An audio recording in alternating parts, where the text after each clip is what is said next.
কি হলো, কত দেরি করবি আর? এই তো হয়ে গেছে, পারফিউমটা লাগানো বাকি। জলদি কর, সবাই গাড়িতে ওয়েট করছে তোর জন্য। হয়ে গেছে আম্মু, চলো চলো। নতুন আত্মীয় ওরা সবাই তোর অপেক্ষায় আছে। এজন্যই তো একটু ফিটফাট হচ্ছি গো আম্মু, এবার চলো এবার। ও তোমাদের তো বলাই হয়নি, আমি নীল। কিছুদিন আগে আমার বড় ভাইয়ের বিয়ে হলো, কিন্তু আমি বিয়েতে আসতে পারিনি আমার গ্রাজুয়েশনে ফাইনাল পরীক্ষার কারণে। তাই পরীক্ষা শেষ করে সবাই মিলে একসাথে আমার তালই বাড়ি মানে ভাইয়ের শ্বশুর বাড়ি যাচ্ছি। শুনেছি ওনারা খুব ভালো পরিবার, আর ভাইয়ের নাকি পিচ্চি একটা শালি আছে। আমার আবার পিচ্চি মেয়ে খুব পছন্দ। আমার ভাইও খুব ভালো বন্ধুর মতো। সবকিছু ঠিকঠাক করে এবার আমরা রওনা দিলাম নিজেদের গাড়িতে। আমি নিজেই গাড়ি চালাতে পছন্দ করি, সেই সুবাদে আজ ড্রাইভারকে ছুটি দিয়ে আমি নিজেই গাড়ি চালাবো। খুব একটা জাঁকজমক ভাবে যাচ্ছি না আমি। জিন্স আর শার্ট, সাদা শার্ট, কালো সানগ্লাস, হাতে কালো বেল্টের ঘড়ি আর এক জোড়া কেডস, আর লম্বা চুলে একটা ব্যান্ড পরেছি। চুলের যত্নে কোনো ত্রুটি করি না আমি। গাড়িতে উঠে কি, আমার একমাত্র দেবরে কি সাজুগুজু হলো? সাজুগুজু আর কি করলাম ভাবি, তোমার তো আর বড় বোন নেই, থাকলে না হয় করতাম। আহারে ভাইটু আমার, এখন চলো জলদি। হুম। আব্বু আমাকে বললো, আব্বু দেখে শুনে গাড়ি চালাবা কিন্তু। গাড়ি চালানো শুরু করলাম। অনেকদিন পর শহর ছেড়ে গ্রামের দিকে যাচ্ছি। পরিবেশটা খুবই ভালো লাগছে আর এনজয়ও করছি সবাই। শহরের শেষ প্রান্ত থেকে কিছু মিষ্টি আর ফলমূল কিনতেই গাড়ি থেকে নামলাম। আব্বু আর ভাইয়া এগুলা কিনলো, আর আমি সেই পিচ্চি মেয়েটার জন্য কিছু চকলেট নিলাম, আর বাচ্চাদের জন্য কিছু খাবার। গাড়িতে উঠতেই আমার হাতে পিচ্চিদের খাবার দেখে সবাই হাসাহাসি শুরু করলো। আমি বোকার মতো লজ্জা পেয়ে মুখ ফুলিয়ে আছি। নতুন ভাবির সামনে লজ্জা পাওয়াটা মনে হয় একটু স্বাভাবিক, যদিও আমি একটা লাজুক ছেলে। আবার গাড়ি চালাতে শুরু করলাম। এখন আমরা গ্রামের পিচ ঢালা পথে চলছি। চারিদিকে খুব সুন্দর প্রকৃতি। কিছু সময় পর আমরা পৌঁছে গেলাম ভাবিদের বাসায়। সবাই বাইরে এলো আমাদের নিতে। আব্বু, আম্মু, ভাইয়া, ভাবি সবাই এক এক করে নামলো। তারপর আমি নামতেই ভাবি বলল, এই যে আমার একমাত্র দেবর, যার জন্য তোমরা সবাই অপেক্ষায় ছিলে। আমি সবাইকে সালাম দিলাম। আন্টি আঙ্কেল সবাই আমাকে আদর করে ঘরে নিয়ে গেল। আমি জিজ্ঞাসা করলাম, আন্টি পিচ্চিটা কই? ওর জন্য কত কিছু এনেছি, কই ও? পিচ্ছিটা কি বাবা? কেন, আপনার পিচ্চি মেয়েটা? বলতে না বলতে পিচ্চি হাজির। কে কি আনলো আমার জন্য দেখি? আমি পেছনে তাকাতেই চোখ দুটো ছানা বড়া হয়ে গেল। এত কিউট একটা মেয়ে, কি সুন্দর চুলের স্টাইল, ফেস, গেট আপ, সবকিছু মিলিয়ে অপরূপ সুন্দরী। আর একে কে পিচ্চি মেয়ে বলে? আমি তো পিচ্চির জন্য এনেছি, তুমি কে? আমি তো পিচ্ছি, আম্মু বলে। ধামড়ি মেয়ে একটা, পিচ্চি সাজার শখ হয়েছে তাই না? আমি পিচ্ছি পিচ্ছি পিচ্ছি। চিল্লাতে হবে না, এই নাও তোমার চকলেট। ওর দিকে চকলেট গুলো বাড়িয়ে দিতেই কেড়ে নিয়ে এক দৌড়ে ভাবির কাছে চলে গেল। আমি ভাবির দিকে তাকিয়ে একটু মুচকি হাসলাম। তারপর আমাদের জন্য নাস্তা নিয়ে এলো আন্টি। হাজার হলেও একমাত্র তালই বাড়ি, তাই আদর আপ্যায়নের কমতি নেই। আমারও খাবারের কমতি নেই। নাস্তা খাচ্ছি আর ভাবিকে বলছি, তোমার এত বড় একটা বোন আছে, আমাকে বলনি কেন? আমি আরো পিচ্চি মেয়ে ভেবে এসব নিয়ে আসলাম। শোনো, ও চকলেট পাগলি একটা। ও বড় হয়েছে ঠিকই, কিন্তু এখনো বাচ্চামি কমেনি। থাকো, একটু বুঝবে পরে, জ্বালিয়ে মারবে। তবে হ্যাঁ, ওর চুল নিয়ে কিছু বলো না যেন, তাহলে কি এমন করে ছাড়বে। তাই নাকি? তবে তো একটু ট্রায়াল করতে হয়। নাস্তা শেষ করতে ভাবি সেই বোনটা এলো আমার সামনে। আচ্ছা, আপনি কে? আগে তো দেখিনি। বলা নেই কিছু নেই, এসে চকলেট দিলেন কেন? ও হ্যাঁ, তাই তো, আমি নীল, তোমার বোনের একমাত্র দেবর, আর তোমার দুলা ভাইয়ের একমাত্র ছোট ভাই, আর তোমার একমাত্র বেয়াই। তো কেমন আছো বেআইন সাহেবা? ও আচ্ছা, আপনি সেই মিস্টার লেট, মানে অমলেট। আপুর বিয়েতে আসতে পারেননি, তাই এখন এসেছেন, তাই না? হুম, আমি সবসময় ভালো থাকি বেআই সাহেব। তো বেআইনের নাম তো জানা হলো না।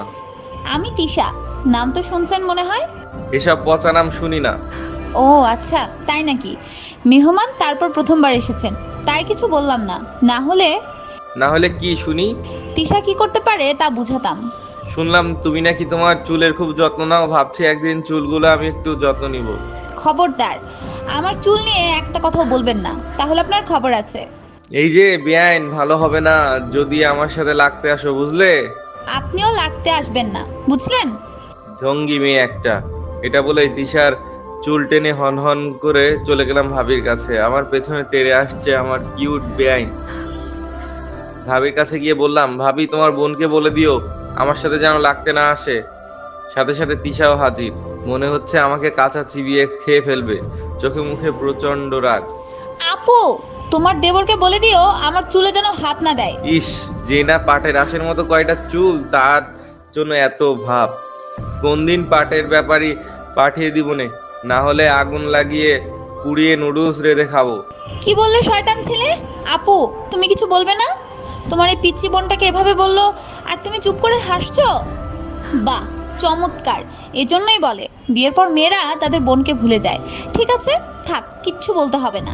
দুজনেই ঝগড়াঝাটি দুজনেই সামলাও তোমরা, আমি কিছু বলতে পারবো না, আমি গেলাম। যাও যাও, তোমার এই খাটাস মার্কা দেবরকে আমি একটা টাইট দিতে পারি। আমার বান্ধবীদের আসতে বলছি, তারপর বুঝাবো মজা। যে পারার সে একাই পারে, লোকজন খবর দিতে হয় না। তোমার মতো ডেঙ্গুকে সাহায্য করার জন্য একা জমবে না, তাই কয়েকজনই লাগবে। নীলকে সাহায্য করা এত সহজ না বেআইন, চ্যালেঞ্জ রইলো। তোমার কি বেহাল অবস্থা করব ভাবতেও পারবে না। চ্যালেঞ্জ নিলাম বেয়াই, আমি সেফ থেকে তোমাকে ঘোল খাওয়াবো। প্রথম দেখাতেই একচোট ঝগড়া হয়ে গেল তিশার সাথে, কিন্তু সত্যি বলতে প্রথম দেখাতেই খুব ভালো লেগেছে তিশাকে। ওর স্টাইলিশ চুল, টানা টানা চোখ, রেগে কথা বলার পর লাল হয়ে যাওয়া টসটসে গাল, আর সেই রাঙা ঠোঁট জোড়ার কথা আর নাইবা বললাম। কখনো এতটা সময় নিয়ে কোনো মেয়ের দিকে তাকিয়ে দেখিনি। তিশার মাঝে একটা অন্যরকম কিছু আছে, খুব মায়াবী, সামথিং স্পেশাল। আমি ভাবিকে বললাম, ভাবি বিকেলে আমাকে ঘুরতে নিয়ে যাবা, তোমাদের এলাকাটা ঘুরিয়ে দেখাবা। তোমার ভাই কি আমাকে যেতে দেবে? দেখো না, সারাদিন আমাকে চোখের আড়াল যেতে দেয় না, আবার ঘুরতে যেতে দেবে? আহা, কত ভালোবাসা। থাক তাহলে, তোমার গিয়ে কাজ নেই। আর কি কেউ নেই আমাকে একটু ঘুরিয়ে দেখাবে? ও বেয়াই, এত চিন্তা কিসের? তোমার যে কোনো সমস্যায় তোমার এই বেয়ান আছে না, তোমাকে আমি ঘুরতে নিয়ে যাব, টেনশন করো না।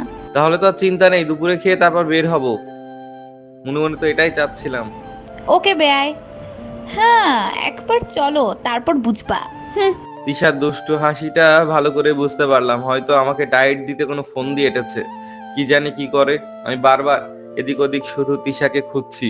ওকে দেখলেই কেন জানি ভালো লাগার অনুভূতি পাচ্ছি। বড় বাড়ি, তাই কিছুটা দূরত্ব রেখে তিশার পেছনে হাঁটছি। ও বেআইন, ওফ, সারাক্ষণ মেয়েদের পেছনে কি? হুম। তুমি ছাড়া কিছু ভালো লাগে না, তাই তোমার কাছে আসি গো। কখন ঘুরতে যাবা? সেটা তো বিকেলে। এখন কি? কখন যে বিকেল হবে এত কিসের তাড়া? তুমি বুঝবা না গো। হুম, বুঝলে বুঝ কথা, না বুঝলে তেজপাতা। বাপরে, তুমি তো দেখি ভালোই কথা জানো। এমন করেই কি বফকে পটিয়েছিলে নাকি? বফ আছে কিনা সেটা ট্রিক্স করে জানার চেষ্টা। ওসব নেই আমার, আমি ভালো মেয়ে। তোমার গার্লফ্রেন্ড কয়টা গো বেয়াই? ছি, আস্তাগফিরুল্লাহ। এসব করতে নেই, পাপ হয়। আমি তো নিরীহ মাসুম ভদ্র ছেলে একটা। হুম, কতটা ভদ্রলোক তা তো দেখলেই বোঝা যায়, যত সব খাটাস মার্কা ছেলে। ওই, একদম চুল ছিঁড়ে ফেলবো কিন্তু। বেশি সাহস হয়ে গেছে, তাই না? সাহস কতটা তা তো পরেই টের পাবা। এখন যাও তো, আমি গোসল করব। একটা খাটাসের সাথে কথা বলে শরীর গন্ধ হয়ে গেছে। ছি ছি, ওয়া।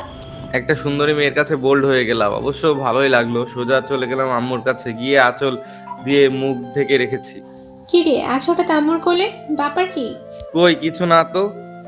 বুঝি তো, টাকা লাগবে। আরে বাবা না। তো কি শুনি? না, এমনি। মানে এখানে থাকবা কয়দিন? কাল সকালেই চলে যাব। কেন? নতুন আত্মীয় একদিন থাকলে মানুষ কি বলবে, 2-4 দিন থেকে যাও না। ওলি বাবা। আচ্ছা, দেখা যাবে পরে, এখন চল, আন্টি খাবার দিবে। ওকে চলো। তারপর সবাই মিলে একসাথে খাবার খেলাম। হাসি ঠাট্টা করে খুব মজাই হলো। ভাইয়া তো বউ নিয়েই বিজি, শালা বউ পাকলা। আমিও একদিন বিয়ে করে তারপর দেখাবো। অপেক্ষায় আছি কখন বিকেল হবে। কিছু সময় পর দেখি 3জন মেয়ে আসলো। তিশার কথায় বুঝতে পারলাম ওরা ওর বান্ধবী, যাদেরকে দাওয়াত দিয়ে এনেছে আমাকে সাহায্য করার জন্য। আমাকে দেখিয়ে কি জানি বলা বলি করতে লাগলো, তবে তার বান্ধবীগুলো খুব কিউট। কাকে রেখে কাকে দেখবো বুঝতে পারছি না। বিকেল 4টার সময় আমার কিউট বেআইন সাহেবা এসে ডাকতে শুরু করলো। বেয়াই, বেয়াই গো, ও বেয়াই। কই গো আমার রসিক বেয়াই? কি গো বেআইন, কি হলো? চলো ঘুরতে যাবা না? চলো একটু রেডি হয়ে আসি। জলদি করো। আমি জলদি রেডি হয়ে সানগ্লাস আর গাড়ির চাবি নিয়ে বের হলাম। গাড়ির পেছনে ওর 3টা বান্ধবী বসলো, আর সামনে তিশা। আমি তো ড্রাইভার হয়ে আছি। আমরা সবাই গ্রামের পথ দিয়ে বেশ কিছু দূরে চলে আসলাম। নদীর ধারে বিরাট একটা বট গাছের নিচে এসে গাড়ি থামালাম। পাশে বড় একটা পুকুর, আশেপাশে কিছু ফুচকা চটপটির দোকান। সবাই মিলে বসলাম ওখানে। তিশা নিজে গিয়ে 4টা ফুচকা অর্ডার দিল। পরিচিত দোকান বলে কথা। এরপর সবার সাথে পরিচয় করিয়ে দিল আমাকে। সবার কথা আর চাহনিতে এক প্রকার যুদ্ধের সঙ্গে পাচ্ছি। না জানি আজ কি আছে কপালে। 20 মিনিট পর ফুচকা এলো। মামা জিজ্ঞেস করলো তিশাকে, এইটা ওনাকে দেন। আমি হাত বাড়িয়ে নিলাম। সবাই খাওয়া শুরু করলো। আমিও একটা ফুচকা নিয়ে মুখে দিতেই চুপ করে আছি। তিশা বলল, বেয়াই সাহেব, মামার ফুচকাটা কিন্তু জোস, একবার খেলে সারা জীবন মনে থাকবে। আমি কোনো রকম একটা ঠোঁট ফাটা হাসি দিয়ে সহমত পোষণ করলাম, কিন্তু আমার মুখ খুললো না। কিছু সময় যেতেই আমার মুখ চোখ লাল টকটকে হয়ে গেল। ঘামে সারা শরীর ভিজে যাচ্ছে। তিশা আর ওর বান্ধবীরা মুচকে হাসি দিয়ে তাদের জয়ের খুশি প্রকাশ করছে। আসলে তিশা অর্ডার দেওয়ার সময় বলে দিয়েছিল আমারটাতে শুধু 20 মরিচ দিয়ে বানাতে। ফুচকার ভেতরে মরিচ দিয়ে ওপরটা ঢেকে দিয়েছে, আর তাতে প্রথম কামড়টা ভালো করেই সেই মরিচের উপরই পড়েছে। আমি এমনিতেই ঝাল খেতে পারি না, আর এমন ঝাল মরিচে কামড় দেওয়ার পর কি অবস্থা হতে পারে তা তোমরাও হয়তো বুঝতে পারছো। আমি কি করব কিছু বুঝতে পারছি না। চোখ থেকে পানি পড়ছে। কি গো বেয়াই, খাচ্ছ না কেন? আমার হাতে না খেলে বুঝি ভালো লাগছে না? খাইয়ে দিতে হবে। আমি তিশার দিকে তাকিয়ে জোরে চিল্লিয়ে পানির জন্য ছুটে গেলাম মামার কাছে। ওরা সবাই মিলে খুব হাসাহাসি করছে, আশেপাশের সবাই। কিন্তু পানি খেয়েও আমার ঝাল কমলো না। শুষাতে শুষাতে চলে এলাম গাড়ির কাছে। বড় পুকুরের পাড়ে দাঁড়িয়ে জিভ বের করে লালা ফেলছি যাতে ঝালটা কমে। দই খেতে পারলে খুব কাজ হতো, কিন্তু এখানে দই পাবো কই? বাধ্য হয়েই নিজের ভুলের মাসুল দিতে হচ্ছে। ওরা সবাই চলে এলো আমার কাছে। আহারে, বেয়ার বুঝি খুব ঝাল লেগেছে, বেচারা। পানি খাবা ভাইয়া?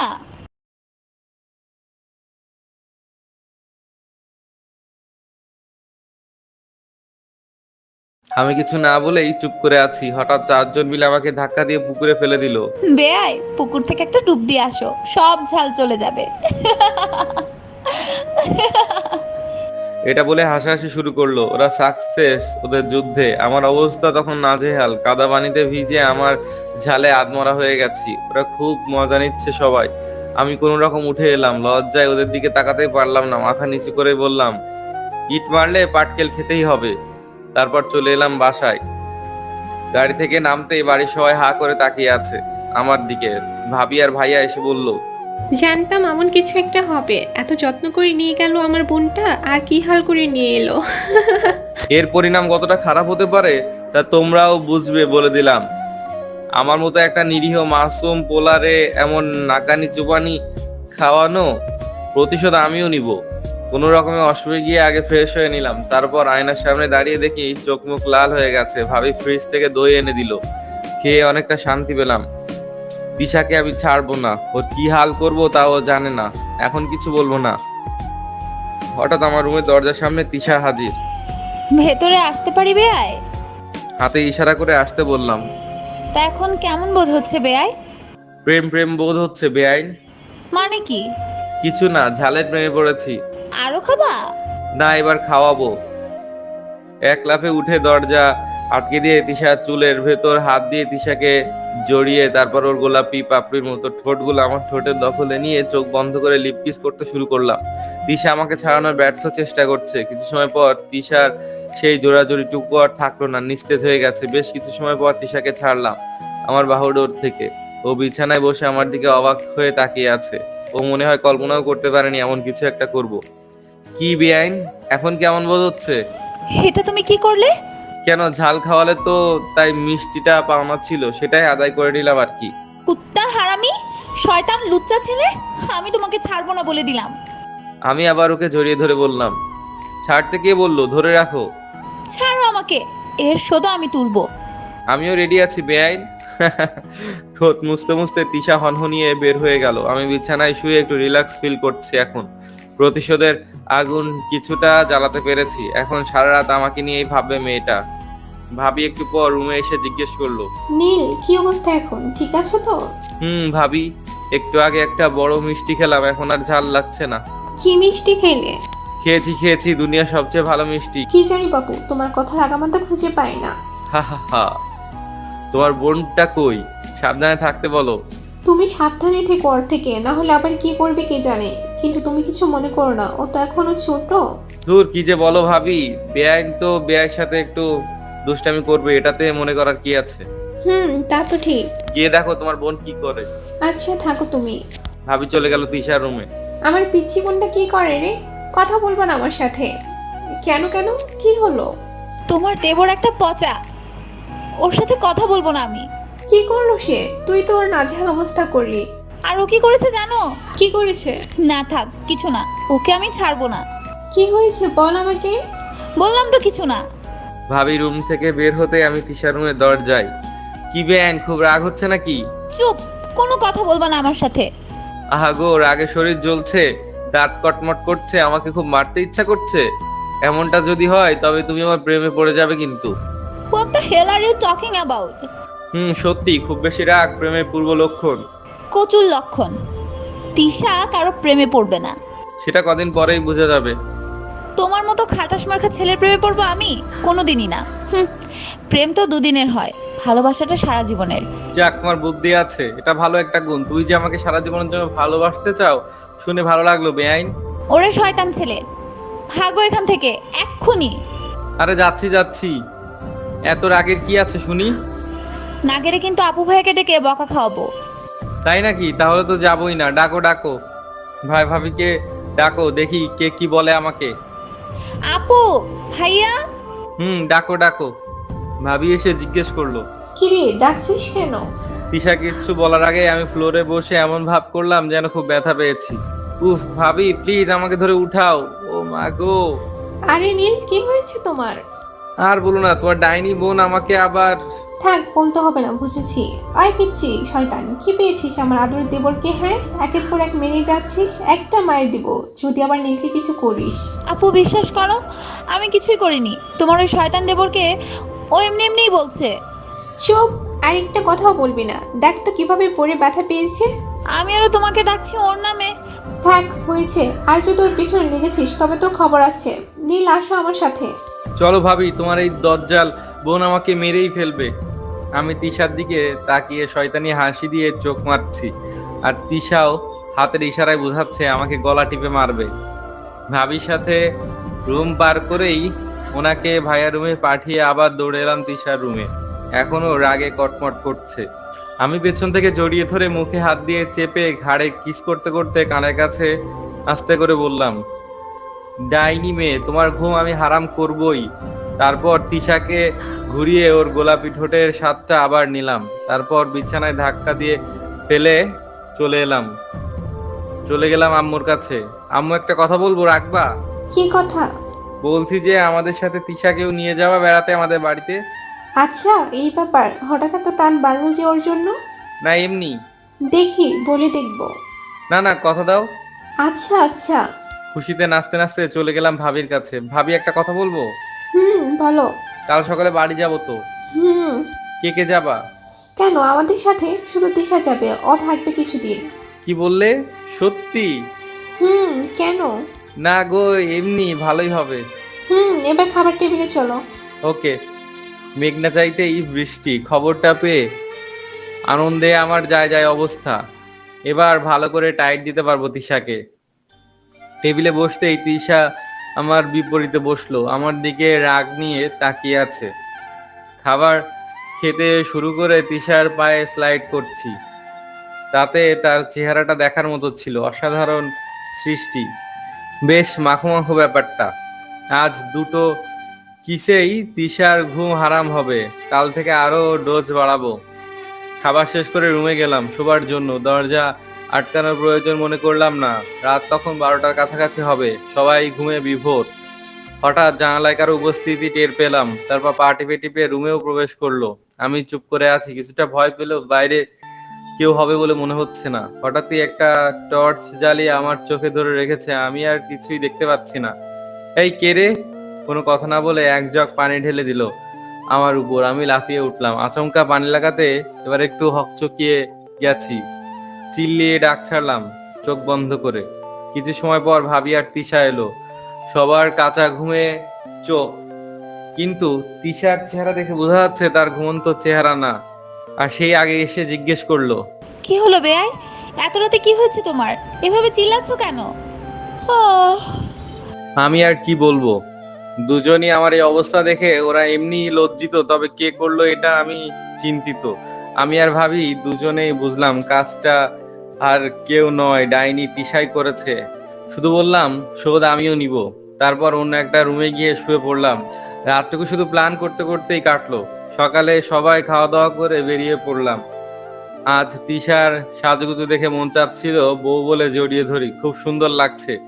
সাদা জামা, তার উপর লাল লিপস্টিক ঠোঁটের সৌন্দর্য বাড়িয়ে দিয়েছে, সাথে কাজল, কালো চোখ, কিলার লুক। গাড়ি চালাবো না লুকিং গ্লাসে ওকে দেখবো বুঝতেছি না। অনেক মায়ার বাধা পেরিয়ে বাড়িতে এলাম, কিন্তু তারপরও আমি বেরিয়ে গেলাম বাসা থেকে। দুপুরের পর বাসায় ফিরে দেখি ডাইনিটা আমার রুমে গিয়ে আমার ডায়েরি, টেবিল, আমার সাধারণ সবকিছু খুঁটে খুঁটে দেখছে। কি আজীব, ওই ডাইনি আমার রুমে কি? আউ, কই কিছু না। তাহলে এখানে কি করছো শুনি? অনুমতি ছাড়া কারো পার্সোনাল জিনিস দেখতে নেই, এটা জানো না? যে নাম পার্সোনাল জিনিস তার আবার অনুমতি, যত সব। বেশি কথা বললে সব ভেঙে চুরে চলে যাবো এখান থেকে। আচ্ছা তাই নাকি? এখন কিন্তু তুমি আর তোমার বাসায় নেই, আমার বাসায় আছো, তাই আমার কথা মতোই তোমাকে চলতে হবে। এবার তিশার মনে ভয় ঢুকলো। সত্যিই তো, এখন তো চাইলেও সবকিছু করতে পারবে না। আর আমিও এই ভয়টাই কাজে লাগাবো তিশাকে টাইট দিতে। শোনো ডাইনি রাক্ষসী দজ্জাল মেয়ে, 2 দিন আমাকে তোমার বাসায় অনেক জ্বালাইছো। এবার বুঝবা নীলকে কাদা পানিতে চুবানো, ঝাল খাওয়ানো আর রাতে পানি ঢালার পরিণাম কতটা ভয়ানক হতে পারে। কি কি করবে তুমি? সময় হলেই বুঝবা সুন্দরী। আন্টিকে সব সত্যি বললে তোমাকেই পিটাবে, তখন বুঝবা। যাও না, বলো দেখি কি করতে পারো। এখন একটা কাজ বাকি আছে। কি কাজ? আমাদের বাসায় এলে কিন্তু তোমাকে তো অভিনন্দন জানানো হয়নি। কি করে? চোখ বন্ধ করো। কেন কেন? আরে করো না। আচ্ছা করলাম। না, টি-শার্ট ঠোঁটে আদর দিয়ে দিলাম। ওই শয়তান ছেলে, আবারও? আমার যখনই মন চাইবে তখনই দিব। আমি চলে যাব এখনই। ইস, বললেই হলো নাকি? আপুকে বলবো, আমি থাকবো না। ওকে, দেখি কি করে। যাও, আমার রুম থেকে যাও। আপু, আপু। কিছু সময় পর ভাবি এলো। আর কি হয়েছে আবার তোর? আরে ভাবি, কি পাগলি বোন তোমার, দেখো কি করছে। আমি যদি বিকেলে ওকে ঘুরতে নিয়ে না যাই তাহলে নাকি ও চলে যাবে এখনই বাড়িতে। ওলি বাবা, তাই নাকি? না না আপু শোনো। থাম, তুই আর কিছু বলতে হবে না। নীল তোকে নিয়ে ঘুরতে যাবে, এবার খুশি তো? আমি যাব না ওর সাথে। তুই যাবি না, গেলে তোকে পিটিয়ে তারপর পাঠাবো। এখন খেতে চল। এটা বলে ভাবি চলে গেল। আমি তিশার দিকে তাকিয়ে হাসছি। এই শয়তান ছেলেটা আবারও মিথ্যা কথা বলে আপুর কাছে বকা খাওয়ালে। আর ঘুরতে যাওয়ার পারমিশনও নিয়ে নিলাম, ভালো হলো তাই না? কচু হলো। তোমার সাথে আমি যাব না, তুমি অনেক পচা। কিছু হলেই শুধু আমাকে ওইটা দাও, আমার কেমন জানি হয়। কি দেই আর কেমন হয় তোমার বেআইন? জানি না, বলবো না। তার মানে প্রেমের কুড়ি ফুটতে শুরু করেছে? ইস না। তবে কি শুনি? কিছু না। তিশার একটু মুচকি হাসি দিয়ে আমাকে ওর বড় নখের চিমটি দিয়ে দৌড়ে চলে গেল। আমি বিছানায় ধপাস করে শুয়ে হাত পা ছোড়াছুড়ি করছি। তার মানে তিশা আমাকে একটু একটু ফিল করছে। ইয়াহু, প্রথম প্রেমে পড়লে যা হয় আমিও তেমনই করছি। আয়নার সামনে দাঁড়িয়ে আমার লম্বা চুলে হাত দিয়ে নেড়ে বললাম, নীল, তোর এখন প্রেমের সময় শুরু হয়ে গেছে, সাবধানে থাকিস। চলে গেলাম ওয়াশরুমে, গোসল করব। শাওয়ার ছেড়ে গান গাইছি জোরে জোরে। হঠাৎ আম্মু এসে দরজায় টোকা দিচ্ছে। নীল, এত জোরে গান গাইছিস কেন? তোর আব্বু বাসায়, তাড়াতাড়ি খেতে আয়। গোসল করে ভালো মতো পারফিউম লাগিয়ে টেবিলে বসলাম। ভাবি বলল, খেতে বসেছো, তা পারফিউম লাগিয়ে আসতে হলো? হাই রে, আরো কত কি দেখবে জামানায়। আমাদের সময় বাপু এসব ছিল না। আহা, কি ব্রিটিশ মাইয়া রে! ছিল না তো, এখন আছে। আর এখন তো আমার ইয়ের সময়। ইয়ে সময় মানে? না না, কিছু না। আচ্ছা, দেবর মহারাজ খুব খুশি যে। আপু ভাইয়ার বুড়ো বয়সে ভীমরতি দিতে ধরেছে। ওই ডাইনি মেয়ে, আমি বুড়ো হব কেন? তুমি একটা বুড়ি। ইস, আমার মতো এমন কালো চুল কার আছে দেখাও তো। তোমার বইয়ের মাথায় টাক হবে, টাক। দেখা যাবে। দেখো ঢং। খাবার খেতে খেতে তিশার দিকে বারবার তাকাচ্ছি আর চোখ মারছি, আর তিশা মুখ ঘুল্লি দিয়ে আমার জবাব দিচ্ছে। খাওয়া শেষ করে তিশাকে বললাম, রেডি হও, একটু পর বের হব। পারবো না। মাইর দিব কিন্তু। আমি তোমার সাথে যাব না, যাব না, যাব না। তুমি কি সত্যিই যাবা না? আমার মনটা খুব খারাপ হয়ে গেল, মুখ ভার করে বললাম, আচ্ছা ঠিক আছে, যেতে হবে না, থাকো তুমি। আমি চলে আসলাম ওর রুম থেকে। আমার রুমে গিয়ে শুয়ে পড়লাম। এখন কেন জানি সত্যি খুব কষ্ট হচ্ছে, এমনটা আগে কখনো হয়নি। কান্না করতে ইচ্ছা করছে। একটু পর তিশা এসে আমার দরজার কাছে লুকিয়ে দাঁড়ালো, কিন্তু ওর ওড়নাটা একটু দেখা যাচ্ছে। হঠাৎ একটা দুষ্টু বুদ্ধি এলো। মিথ্যা কলের নাম করে কথা শুরু করলাম। হ্যালো সিমি, কেমন আছো? আমি ভালো নেই, তোমাকে অনেক মিস করছি। চলো না বিকালে তোমাকে নিয়ে একটু ঘুরবো, অনেক দূরে যাব, অনেক দুষ্টুমি করব, তুমি আর আমি ফুচকা খাবো, আরো কত কি। আচ্ছা তাহলে রেডি হও, আমি আসছি তোমাকে নিতে, কেমন? বাই। এটা বলেই খুশি হয়ে নাচতে লাগলাম। যা ছিল সবটাই তিশাকে জ্বালানোর জন্য। আমি টি শার্ট খুলে শার্ট পরলাম। রেডি হতে হতেই হঠাৎ আম্মু এসে ঠাস করে একটা চড় বসালো আমার পিঠে। আম্মু, কি হলো? মারছো কেন? কি করলাম আমি? বান্দর, তুই তিশাকে কি বলেছিস? কই, কি বলেছি?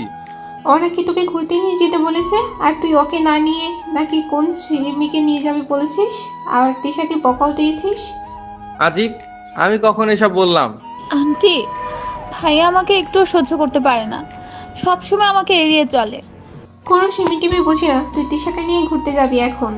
ইয়েস, আমি সাকসেস। দুষ্টু বুদ্ধিতে কাজ হয়েছে। তিশা যে আমাকে পছন্দ করে সেটাও ক্লিয়ার হলো। আচ্ছা ঠিক আছে, তিশাকে নিয়েই যাচ্ছি, ওকে রেডি হতে বলো। মামুনি, তুমি রেডি হয়ে আসো, এবার খুশি তো? I love you aunty. রে, মেয়ে মানুষ কত যে ঢং করতে পারে। একটু পর তিশা সুন্দর করে সাজুগুজু করে এলো। মায়াবী চেহারাটা আরো বেশি মায়াবী লাগছিল। আল্লাহ যে তাকে কোন মাটি দিয়ে বানিয়েছেন তিনিই ভালো জানেন। সুবহান আল্লাহ। আম্মু বের হওয়ার সময় 2000 টাকা দিল আমাকে। তিশা যা খেতে চায় আমি যেন ওকে ঠিক মতো আপ্যায়ন করি। কত দরদ বাবা গো। তিশাকে গাড়ির কাছে নিয়ে গিয়ে বললাম পেছনে বসতে। সে আমার দিকে রাক্ষসের মতো তাকিয়ে জোরে চিমটি দিয়ে বলল, এত কিছু করলাম কি পিছনে বসার জন্য? পেছনে বসো, আমার পাশে বসতে হবে না। আমার ইচ্ছে, আমি সামনে বসবো, তোমার কি? পেছনে যাও। আন্টি গো।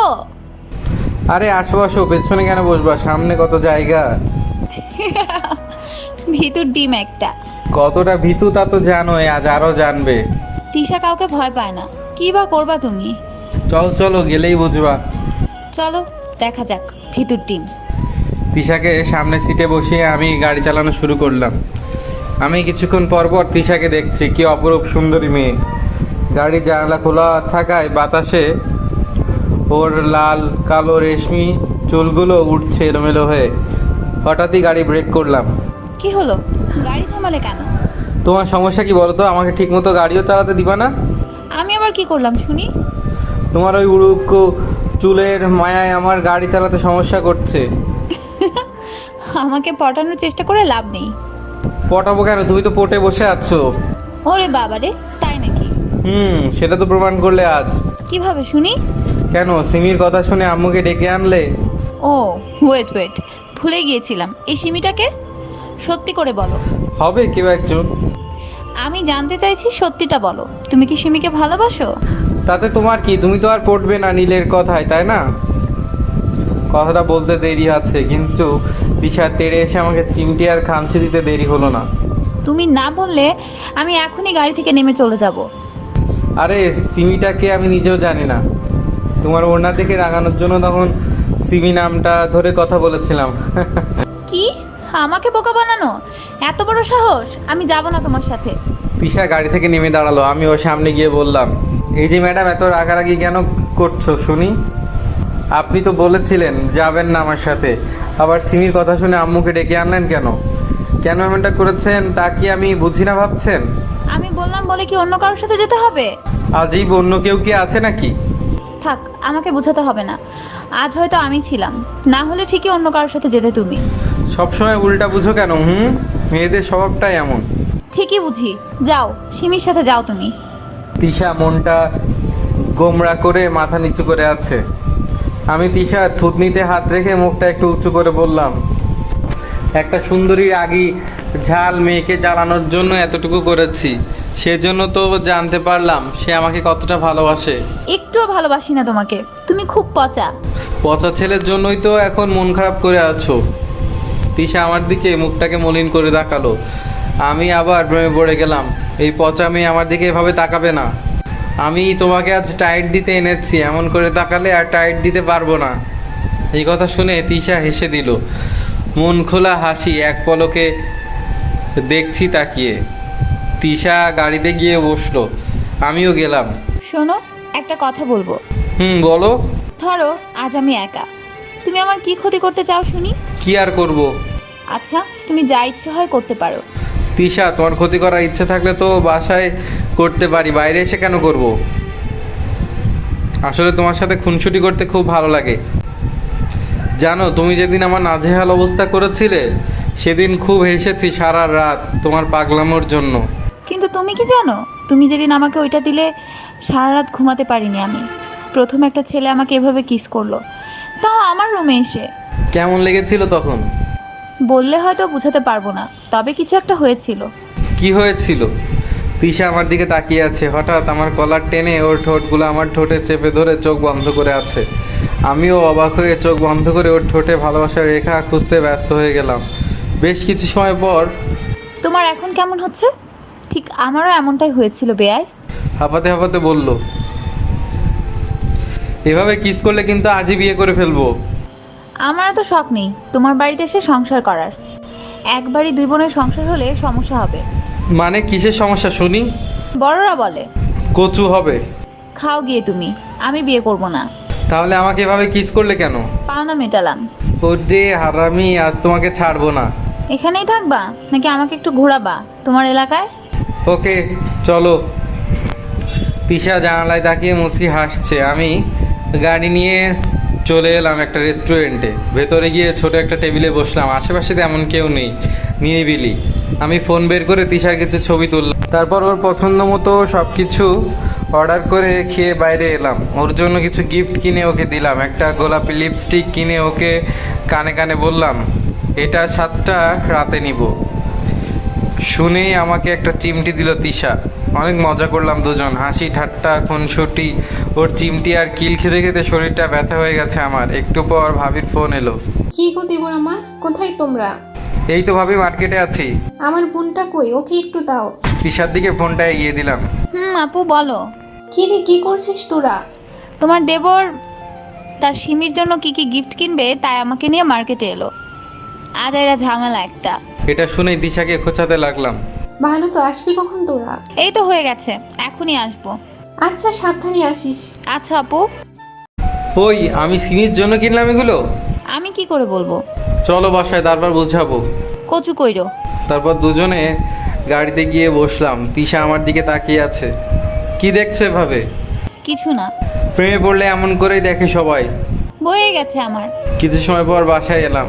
গাড়ি থেকে নামার আগে তিশা আমাকে জড়িয়ে ধরে বলল, সারা জীবন পাশে থাকবে আমার? হেই পাগলি, ভালোবাসার মানুষকে কেউ ছেড়ে যায় নাকি?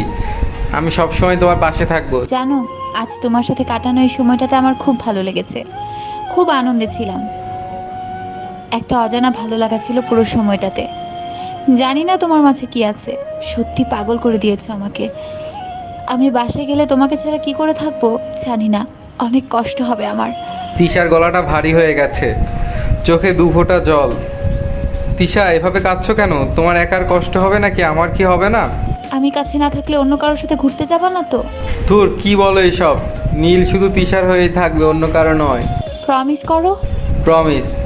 তিশার কপালে একটা চুমু দিয়ে কানে কানে বললাম, এবার আমাকে ছাড়ো। বাসার সামনে আছি, কেউ দেখলে কি হবে ভাবো একবার। আগে একটা পাপ্পি দাও, তারপর ছাড়বো। পারবো না, তোমার ওই পচা ঠোঁটে বাপ্পি দিব না। কি বললে তুমি?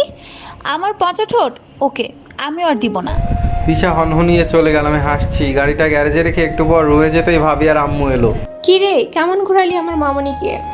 অনেক জায়গায় ঘুরছি, যা যা খেতে চাইছে সব খাওয়াইছি, গিফটও দিছি। যাক, ভালো হয়েছে, ফ্রেশ হয়ে আয় এখন। আচ্ছা। রাতে খাওয়ার পর তিশার রুমের সামনে যেতেই ধপাস করে দরজা বন্ধ করে দিল রাগ করে। বেচারি এখনও রেগে আছে। আমি জানালার কাছে গিয়ে বললাম, তিশা রাগ করো না প্লিজ, এমনি মজা করে বলেছিলাম তখন। দরজাটা খুলো প্লিজ। কোনো কথা নাই তোমার সাথে, যাও এখান থেকে। না, যাব না। তিশা এবার জানলাটাও আটকে দিল। কিছু সময় ডাকাডাকি করে কাজ হলো না। মন খারাপ করে চলে এলাম। কেন যে ওটা বলতে গেলাম, একটা পাপ্পি দিলে কি এমন হতো? ও নিজে থেকেই তো চাইলো, তবুও দিলাম না। ভুল করে ফেলেছি, মেয়েটা কষ্ট পেল। কাল যে করেই হোক ওর রাগ ভাঙাতে হবে। এসব ভাবতে ভাবতে ঘুম এসে গেল। গভীর রাতে হঠাৎ কারো কোমল হাতের ছোঁয়া পেয়ে ধরপড়িয়ে উঠলাম। মোবাইলে আলোটা জ্বালাতেই চোখ ছানাবড়া হয়ে গেল। তিশা, তুমি আমার রুমে এত রাতে? চুপ, একটা কথাও বলবা না। কেউ দেখে ফেললে বিপদ হবে তো। দেখলে আমি চিৎকার করে বলবো তুমি জোর করে আমাকে ধরে নিয়ে আসছো। হ্যাঁ, মানে কি এসবের? আমি তো কিছু করিনি, এসব কেন বলছো? কোথায় আমি তোমাকে টাইট দিব তা না, উল্টো তুমি আমাকে টাইট দিচ্ছ। চুপ করতে বলেছি কিন্তু। আচ্ছা, এই যে চুপ। আচ্ছা, আলোয় দিশার মুখটা খুব মায়াবী লাগছিল। চুলগুলো সামনে ঝুঁকে আছে। আমি হাত দিয়ে চুলগুলো সরিয়ে দিলাম। ওর চোখে চোখ রেখে অপলক তাকিয়ে আছি। এমন পরিস্থিতি সামলে নিতে কষ্ট হবে জেনেও কেন জানি কিছু একটা মন চাইছে। হয়তো ভুল, তবুও যেন ভুল নয়, একটা চাহিদা। মনের ভেতর থেকে জেগে ওঠা চাহিদা, যা পরে শরীরে ছড়িয়ে পড়ে। মন থেকে না চাইলে কি শরীরে যায়? জানি না এত সব, শুধু জানি ভালোবাসি, একে অন্যকে চাই, খুব কাছে, নিভৃতে অনুভবে মিশে যেতে চাই। মোবাইলের আলোটা নিভিয়ে দিলাম। তিশাকে একটানে আমার বুকের উপর নিয়ে জড়িয়ে ধরে একজন আরেকজনের হার্টবিট শুনছি।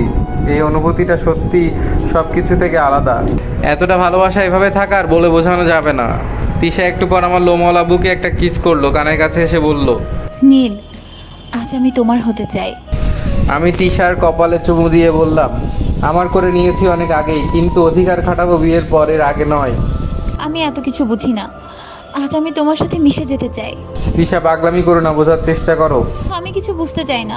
মুখে যতই দুষ্টামি ফাইজলামি করি, কিন্তু বাস্তবে এমন কিছু করবো না আমি। তিশা আমাকে জড়িয়ে ধরে লেগ কিস করতে লাগলো। আমিও এতটুকুই সাড়া দিলাম, তবে এর বেশি নয়। এরপর তিশার দিকে তাকিয়ে বললাম, এখন রুমে যাও প্লিজ, কেউ দেখলে খারাপ ভাবে দুজনকে। তিশা হঠাৎ বসে পড়লো আর চুপ করে আমার দিকে তাকিয়ে আছে। কিছু সময় পর বলল, নীল, আমি তোমাকে আজ এখানে পরীক্ষা করতে এসেছিলাম। একটা মেয়েকে রাতের আধারে পেয়ে তার কোনো ক্ষতি তুমি করনি। তোমার চিন্তা ভাবনাটা আলাদা। আমি সত্যিই খুব লাকি, তোমার মতো কাউকে পেয়েছি। এখন আমি আস্থা রাখতে পারি তুমি কোনো মেয়ের সাথে কখনো এসব কিছু করবে না, একা পেলেও, এটাই বিশ্বাস। এটা বলে তিশা আমাকে জড়িয়ে ধরলো। আমিও জড়িয়ে ধরে শুয়ে আছি। বেশ কিছু সময় এভাবে থাকার পর কখন যে ঘুমিয়ে গেছি কেউই জানি না। ফজরের আজানের সময় আম্মু উঠে অজু করতে গিয়ে আমার রুমের সামনে এসে দেখে তিশা আমার বুকের উপর জড়িয়ে ধরে শুয়ে আছে। আম্মু তো অবাক হয়ে গেছে এমন কিছু দেখে। আজ মনে হয় আমার রক্ষা নাই। আস্তে করে আমার রুমে ঢুকে তিশার আমাকে ডাকতেই হুঁশ ফিরলো। আম্মুর সামনে এখন কি বলবো কি করব কিছুই বুঝতে পারছিল না। এসব কি হচ্ছে নীল? আম্মু, বিশ্বাস করো, আমরা এমন কিছু করিনি যার জন্য মান সম্মান নষ্ট হবে। আমি তিশাকে খুব ভালোবাসি। ও রাতে এসেছিল কথা বলবে বলে, তারপর ঘুমিয়ে গেছি দুজনে। আম্মু আর কোনো কথা না বলে তিশাকে নিয়ে গেল। আমি তো টেনশনে শেষ। সকালে খাওয়ার টেবিলে যেতেই ভাবি যেন কেমন করে তাকাচ্ছে। আম্মুও মুখটা গোমড়া করে আছে, কিছুই ভালো লাগছে না। তিশাও চুপ করে আছে, আমার দিকে তাকাচ্ছে না। আম্মু কি যেন বলছে, হয়তো বকা দিয়েছে। কোনো রকমে কিছু খেয়ে আম্মুকে গিয়ে বললাম, আম্মু তুমি রাগ করো না প্লিজ। হঠাৎ তিশা এলো আম্মুর রুমে। আম্মুকে জড়িয়ে ধরে কান্না শুরু করলাম, সাথে তিশাও শুরু করলো। সে এক মহামারী পরিস্থিতি। আম্মু ঠাস করে এক থাপ্পড় বসিয়ে দিল। আমার ছেলে কোনোদিনও কোনো কিছু লুকায় না, সব কথা বলে। আর ছেলে আমার প্রেম করছে, এত ভালো কথাটাই আমি জানলাম না। বাহ, এই জন্যই বলে ছেলেদের জীবনে কোনো মেয়ে এলেই মায়ের মূল্য কমে যায়। এ কথা শুনে আমার খুব খারাপ লাগলো। আম্মু, আমি তোমাকে সব বলতাম আজ, কিন্তু তার আগেই তুমি জেনে গেছো। তোমার স্থান সবার উপরে, কারোর জন্য তোমার অপমর্যাদা করবো না। আর তিশা তো এমন মেয়ে নয়, আমাকে ক্ষমা করে দাও। আম্মুর পা জড়িয়ে ধরে ক্ষমা চাইলাম, সাথে তিশাও। আম্মু দুজনকে উঠিয়ে বুকে টেনে নিল। আমার পাগলগুলো খুব ভয় পেয়ে গিয়েছে। আমি জানি, আমি রাগ করিনি। তোর আব্বুকে কালই বলছিলাম তিশার ব্যাপারে, আর সকালে গিয়ে দেখে প্রেম করতে করতে ঘুমিয়ে গেছে দুজন। হাই রে পাগল। আন্টি, তোমার নাক বোঝা শয়তান ছেলে আমাকে ছাড়েনি। আমি চলে আসতে চাইছিলাম। আমি তিশাকে চিমটি দিতে দিতে বললাম, মিথ্যা কথা বলবা না, আমি যেতে বলেছিলাম, তুমিই যাওনি। আচ্ছা থাক, আর ঝগড়া করতে হবে না। আমি আজই তিশার আব্বু আম্মুকে আসতে বলবো। খুশিতে দুজন আম্মুকে চুমু দিলাম। আম্মু চলে গেল, তিশার দিকে তাকিয়ে আছে আমি। আচ্ছা, আজই বিয়ে দিবি নাকি আমাদের? পাগল নাকি? কিসের বিয়ে? আমি এখন বিয়ে করব না, 5 বছর পর বিয়ে করব। এতদিন কি আঙ্গুল চুষবো নাকি? পারলে তাই করো, আমার পড়াশোনা শেষ করে তারপর এসব। তাহলে প্রতিদিন একটা করে পাপ্পি দিও। সেটা পরে দেখা যাবে, এখন যাও আমার সামনে থেকে। লজ্জা শরম কি কিছু নাই তোমার? তোমারই তো নাই, আবার আমাকে বলো। তোমার জন্য আম্মু আমাকে এভাবে বললো। হয়েছে হয়েছে, সরো। আজ রাতেও আইসো তাহলে? আম্মু তো জেনেই গেছে। আহারে, শখ কত, লুচ্চা একটা। লুচ্চা আমি কি করছি নাকি? আর তুমি আমাকে এটা বলতে পারলে? ঠিক আছে যাও, তোমার সামনেই আর আসবো না। চলে এলাম ওর থেকে। তিশাকে একটু রাগানোর জন্য বাসা থেকে বের হয়ে গেলাম। আর বিকেলে বাসায় এলাম। অনেকবার কল দিয়েছে, একবারও ধরিনি। যখন বাসায় এলাম, ভাবি তো রেগে আগুন হয়ে আছে। আমার পিচ্ছি বোনটাকে কাঁদানোর ফল ভালো হবে না। সারাদিন কেঁদেছে। তাড়াতাড়ি যাও, আগে রাগ ভাঙাও। যাচ্ছি যাচ্ছি। তিশা রুমের সামনে গিয়ে দেখি বিছানায় উল্টো হয়ে শুয়ে বালিশে মুখ গুজে কাঁদছে ফুপিয়ে ফুপিয়ে। ওর পাশে গিয়ে বসলাম। তিশা, তিশা। আমার ডাক শুনে তিশা মুখ ঘুরিয়ে রুম থেকে বের হতে চাইলো। আমি ওর হাতটা ধরে জোরে টান দিয়ে আমার বুকের উপর জড়িয়ে রাখলাম। কানের কাছে ফিসফিস করে বললাম, পাগড়িটাকে রাগাতে একটু অভিমান করলাম। আর সে সারাদিন কেঁদে কেঁদে চোখ মুখ ফুলিয়ে ফেলেছে। সরি সুইট হার্ট, আর কখনো কষ্ট দিব না। তুমি শুধু আমাকে কষ্ট দাও। কি এমন বলেছি যার জন্য সারাদিন এভাবে অবহেলা করলে? কতবার ফোন দিয়েছি, একটাবার কথা বললে না। তোমার কাছে আমার কোনো মূল্যই নেই। এই যে তোমার কান ধরে বলছি, আরে কখনো এমন হবে না। শয়তান উল্লুক, নিজের কান ধরো, আমারটা কেন? আমি মানেই তো তুমি, তাই তোমারটাই ধরলাম। I love you so much. I hate you, hate you. তিশার চোখের পানি পড়ছে। আমি ওর চোখটা মুছে দিয়ে বললাম, তোমার চোখের পানি আমার জন্য অভিশাপ হয়ে যাবে। প্লিজ আর কেঁদো না, আমি আর কষ্ট দিব না। সত্যি তো? পাগলি। তাহলে পাপ্পি দাও। তিশাকে বিছানার উপর রেখে ওর কপালে চুমু দিলাম। হঠাৎ রুমে ভাবি এসে দেখে এই দৃশ্য। খক খক করে কাশি দিয়ে বলল, আর কয়টা দিন কি সবুর করা যায় না? ভাবির গলা শুনতেই দুজনে ধরপড় করে উঠলাম। তিশা দৌড়ে চলে গেল। আমি ভাবিকে বললাম, আর একটু পর এলে কি হতো? আসার আর সময় পেলে না। আমার সামনে আমার পিচ্ছি বোনটাকে চুমু খাবে, আর আমি কি বসে বসে দেখবো? ইস, পিচ্চি না ছাই, আমাকে কিস করে করে নাজেহাল করে দিয়েছে। আহারে, এখন আমার বোনকে দোষ দিচ্ছ তাই না? আসুক আমার বোনটা ছোট বউ হয়ে, তারপর তোমাদের দুই ভাইকে ইচ্ছে মতো সাহায্য করব। দেখা যাবে। এখন ফ্রেশ হয়ে আসো, খাবার দেই। তোমার হাতে খাবো না, তোমার বোনকে বলো খাবার দিতে। ওলে বাবালে, এত ভালোবাসা ঢং। যাও জলদি বলো। আচ্ছা। আমি ফ্রেশ হয়ে টেবিলে গিয়ে বসলাম। তিশা খাবার বেড়ে বসে আছে। তোমার কি লজ্জা শরমের বালাই নাই? আপুকে বললে কেন আমাকে খাবার দিতে?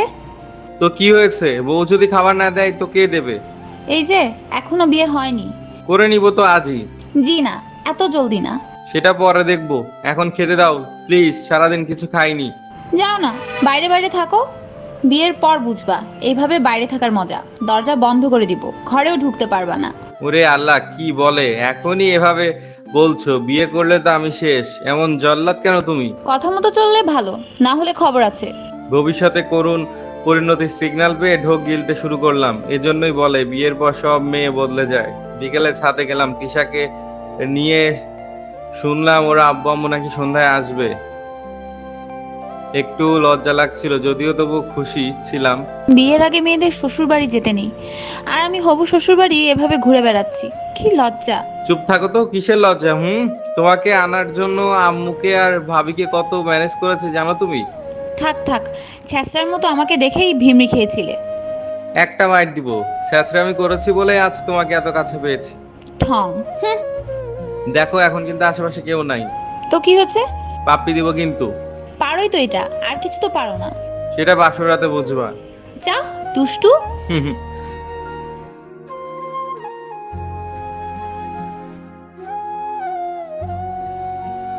সন্ধ্যা হয়ে গেল, তিশার আব্বু আম্মুও চলে এসেছে। আমি লজ্জায় লাল হয়ে রুম থেকে বের হচ্ছি না। ভাবি এসে বলল, এই যে দেবরজি, আসেন, এখন আপনার হবু শ্বশুরমশাই এসেছেন, তাকে দর্শন করে আসেন। লজ্জা লাগে তো, কেমনে যাব? আহারে, বোনটাকে পটিয়ে চুমো খাওয়ার সময় লজ্জা লাগতো না? তখন তো মজা লাগতো। হয়েছে শয়তান ছেলে, এবার আসো। আচ্ছা চলো চলো। হবু শ্বশুরের সামনে গিয়ে লম্বা একটা সালাম দিলাম। সালামের উত্তর দিয়ে ওনারা আমার পাশে বসিয়ে বলল, ইচ্ছে ছিল আরেক ঘর আত্মীয় বাড়াবো, কিন্তু মেয়ে যে আমার এক বাড়িতে নৌকা বিড়াবে জানতাম না। অবশ্য ভালোই হলো, এক বাড়িতে এলেই দুই মেয়েকে দেখতে পারবো। আমি তো লজ্জিত হয়ে মাথা নিচু করে আছি। আব্বু আম্মু ভাইয়া ভাবি সবাই হাসছে। তা বাবা, এক মেয়েকে তো মাত্র বিয়ে দিলাম, হাতে একটু টান পড়েছে। তা তুমি কবে আমার মেয়েকে ঘরে তুলতে চাও? আমার কোনো টানা নেই, পড়াশোনা শেষ করলাম, একটা চাকরি করি, তিশারও পরীক্ষা শেষ হোক, তারপর বিয়ে। আপনারা মুরব্বীরা কথা পাকা করে রাখেন, তাতেই হবে। কিসের আবার কথা? আমরা এখন কাবিন কলমা পরে রাখবো, পরে অনুষ্ঠান করব। আপনারা যা ভালো মনে করেন। বাবা। আমি ওখান থেকে উঠে এলাম। বড়রা তখন তাদের সুবিধা মতো যা করা যায় সেটা নিয়ে আলোচনা করছে। আমি তো ছোট মানুষ, তাই আর থাকলাম না।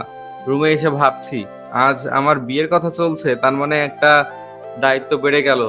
কিছু সময় পর ভাবি এলো। দেবরজি, 2 মাস পর তোমার বিয়ে, রেডি হও। সত্যি? ইয়াহু! আরে ফাজিল ছেলে, বিয়ের কথা শুনে কেমন নাচছে দেখো। ফাজিলের কি আছে? বিয়ের আগে আর আমার বোনের ধারে কাছেও আসবে না, বুঝলে? ইস, কেন? কোনো কথা না, মার দিব কিন্তু। না না, তিশার সাথে কথা না বললে, ওর সাথে ঝগড়া না করলে আমি থাকতে পারবো না। ভাবি প্লিজ, আহারে কত ভালোবাসা। তোমার সামনে বসিয়ে ওর সাথে কথা বলবো, তবুও না করো না প্লিজ। আচ্ছা হয়েছে, আর ঢং করো না। আচ্ছা এবার বলো, তোমার হারামি বোনটা কই? কখন থেকে দেখি না। আছে, আম্মুর কাছে রান্না শিখছে। বাবারে, কত ঢং দুই বোনের। যাও গিয়ে দেখো কি কি শিখলো। আচ্ছা যাচ্ছি। ভাবিকে 2টা চিমটি দিয়ে চলে গেলাম রান্নাঘরে। দেখি হবু বউটা আমার শাশুড়ির পাশে দাঁড়িয়ে রান্না করছে। আম্মু যাও তো, আব্বু ডাকে তোমাকে, জলদি যাও। কেন, কি হলো? যাই না তো, যাও জলদি। হুম। আম্মু চলে গেলে আমি তিশাকে পেছন থেকে জড়িয়ে ধরলাম। আম্মু থাকলে তো আর তোমাকে এভাবে পেতাম না, তাই আব্বুর কথা বলে সরালাম। ওরে হারামি, আসুক আম্মু, তারপর বুঝাবো। এখন আমাকে পাপ্পি দাও জলদি। ইস, পারবো না। যাও সরো তো, বাড়ি ভরা মানুষ, আর উনি আসছে ফাইজলামি করতে। এতক্ষণ হয়ে যেত, কিন্তু দাও না। পারবো না। তুমি যাবা নাকি খুন্তির ছেঁকা দিব? ওই না, একটা দাও, চলে যাচ্ছি। না না না, নিজে দিয়ে চলে যাও।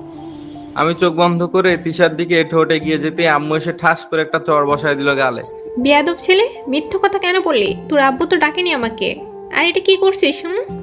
ওই কিছু না তো, তিশা আমাকে ডাকলো, বললো ওর নাকি একা থাকতে ভয় করে, তাই আমি ওর পাশে ছিলাম। আর আব্বু তো ডেকেছিল কালকে, আমার এখন মনে পড়লো তাই বললাম। ওরে শয়তান ছেলে, যাই এখান থেকে। আন্টি, ও মিথ্যে কথা বলছে, আমি ওকে ডাকিনি। আমি জানি মামুনি, ও বাদর একটা। তুমি ওকে শায়েস্তা করতে পারো না? তোমার ছেলের বাকালেজ একদম সোজা করে ফেলবো, টেনশন করো না। কচু কইরো তুমি, এটা বলে দিলাম দৌড়। আজ খুব খুশি লাগছে, তিশার সাথে বিয়ের কথা পাকা হয়ে গেল। আমি আমার ভালোবাসাকে নিজের করে পেতে যাচ্ছি। এর থেকে ভালো খবর আর কি হতে পারে। পরদিন সকালে উঠে তিশাকে নিয়ে ঘুরতে যাচ্ছি, গাড়িতে ও আর আমি। দুপুর নাগাদ একটা মোটামুটি ব্যস্ত রাস্তা দিয়ে যাচ্ছিলাম। দূর থেকে নজরে এলো খুব বৃদ্ধ একটা রিক্সাওয়ালাকে, দেখে খুব মায়া লাগলো। এত বয়সেও তাকে এভাবে কষ্ট করতে হবে? তার সন্তানরা কেন তাকে এমন অবস্থায় বাইরে আসতে দিবে? যাদেরকে এত কষ্ট করে বড় করলো, আজ তারাই তাকে ছেড়ে নিজের মতো করে আছে। এরা কি মানুষ না, নাকি অন্য কিছু? দিশা বলল, চলো ওনাকে নিয়ে পাশে কোথাও বসি। চলো। ওনার কাছে গিয়ে ওনাকে ডেকে গাড়িটা সাইডে রেখে বসলাম। জিজ্ঞেস করলাম তার এমন অবস্থায় কেন আসতে হলো। তিনি জানালেন তার 2 ছেলে তাকে ছেড়ে আলাদা থাকে বিয়ের পর, খোঁজও নেয় না। ঘরে অসুস্থ স্ত্রী, তার জন্য ওষুধ কিনতে হবে, আর যদি কিছু খাবার কিনতে পারে তবে হয়তো খাওয়া হবে, কিন্তু ওনার নিজের শরীরও ভালো না। তিশা আমাকে বলল ওনার সাথে যেতে, যা ওষুধ লাগে কিনে দিতে আর কিছু টাকা দিয়ে আসতে। আমার কাছে যা ছিল তার সবটাই ওনার হাতে দিয়ে দিলাম, আর ওনার স্ত্রীর জন্য ওষুধ কেনার টাকাটা আব্বুকে ফোন করে ম্যানেজ করলাম। ওনারা দুজন খুব কাঁদলেন নিজের সন্তানের জন্য, আবার থেমে গেলেন, বললেন, আমরা কাঁদলে না কি ওদের অভিশাপ লাগবে, একেই বলে বাবা মা। কিন্তু সেসব সন্তানের জন্য এটাই ধ্বংসের কারণ। দুপুরে খাবার এনে ওনাদের সাথে খেলাম, ভালো লাগলো মন থেকে। তিশাকে অনেক দোয়া করলো ওনারা। ঘুরতে ঘুরতে বিকাল হয়ে গেল, একটা গিফট কর্নারে গেলাম তিশাকে কিছু কিনে দিব বলে। দুজনে দুদিকে দেখছি, হঠাৎ একটা মেয়ে এসে আমার পাশে দাঁড়িয়ে কিছু দেখছে। আমি আমার মতো করে দেখছি। মেয়েটা হাই হিল পরা ছিল, আর ফ্লোরের শেষটায় কিছুটা খাদ টাইলসের। হঠাৎই সেখানে পা পিছলে ব্যালেন্স করতে পারেনি, তাই হাত পা ছুটে পড়তে গেল। আমি কোনো রকমে কোমরে হাত দিয়ে আয়ত্ত করলাম। ওর চিৎকার শুনে পুরো দোকানদার মানুষ তাকিয়ে আছে, ভাবছে বফ গফ। একজন বলে উঠলো, ইস কেমন মানিয়েছে ওদের, দেখো খুব সুন্দর লাগছে, কত কেয়ার করে। আমি তিশার ভয়ে জলদি ওকে ছেড়ে দিয়ে স্বস্তি নিঃশ্বাস ফেললাম। হয়তো তিশা এটা দেখেনি, যাক বাঁচলাম। সামনে তাকাতেই দেখি তিশা শকুনের মতো চোখ নিয়ে তাকিয়ে আছে চুপ করে। সে কি রাগ চোখে। আমি কয়েকবার ঢোক গিললাম, এর মধ্যে ওই মেয়েটি বলল, থ্যাঙ্কস আমাকে সেভ করার জন্য। আসলে দেখতে পাইনি ওখানটাই, তাই। ইটস ওকে, ব্যাপার না। আমি রুবি, বিবিএ পড়ছি। আপনি? আমি নীল, গ্রাজুয়েশন শেষ করেছি। পরিচিত হয়ে ভালো লাগলো, একটা ট্রিট দিতে চাই। আমার গফ সাথে আছে, হয়তো এটা ওর ভালো লাগবে না, এমনিতেই রেগে আছে, ওই দেখেন পেছনে। তাই নাকি? কই? তিশার কাছে গিয়ে বলল, হাই আপি, আমি রুবি। হ্যালো, আমি তিশা। রাগ করেছো নাকি? তোমার বয়ফ্রেন্ডের কোনো দোষ নেই, ও শুধু আমাকে সেভ করেছে, না হলে হয়তো ব্যথা পেতাম আমি। দেখেছি, সাবধানে চলবেন। ওকে চলো একসাথে বসে কফি খাই তিনজন। চলো তাহলে। তিশা আমার হাত ধরে তারপর হাঁটতে শুরু করলো। পাশেই একটা কফি শপে গিয়ে বসলাম তিনজন। রুবি জিজ্ঞেস করলো, কোন ভার্সিটি থেকে পড়াশোনা শেষ করলাম। ভার্সিটির নাম বলতেই চোখ বড় বড় করে বলল, ওর আপু নাকি ওখানেই পড়তো। নাম জিজ্ঞাসা করলাম, বলল তানিশা। নাম শুনেই আমার পিলে চমকে গেল। তানিশা আমার সাথেই পড়তো, খুব ডেঞ্জারাস মেয়ে, আমাকে জ্বালিয়ে মারতো।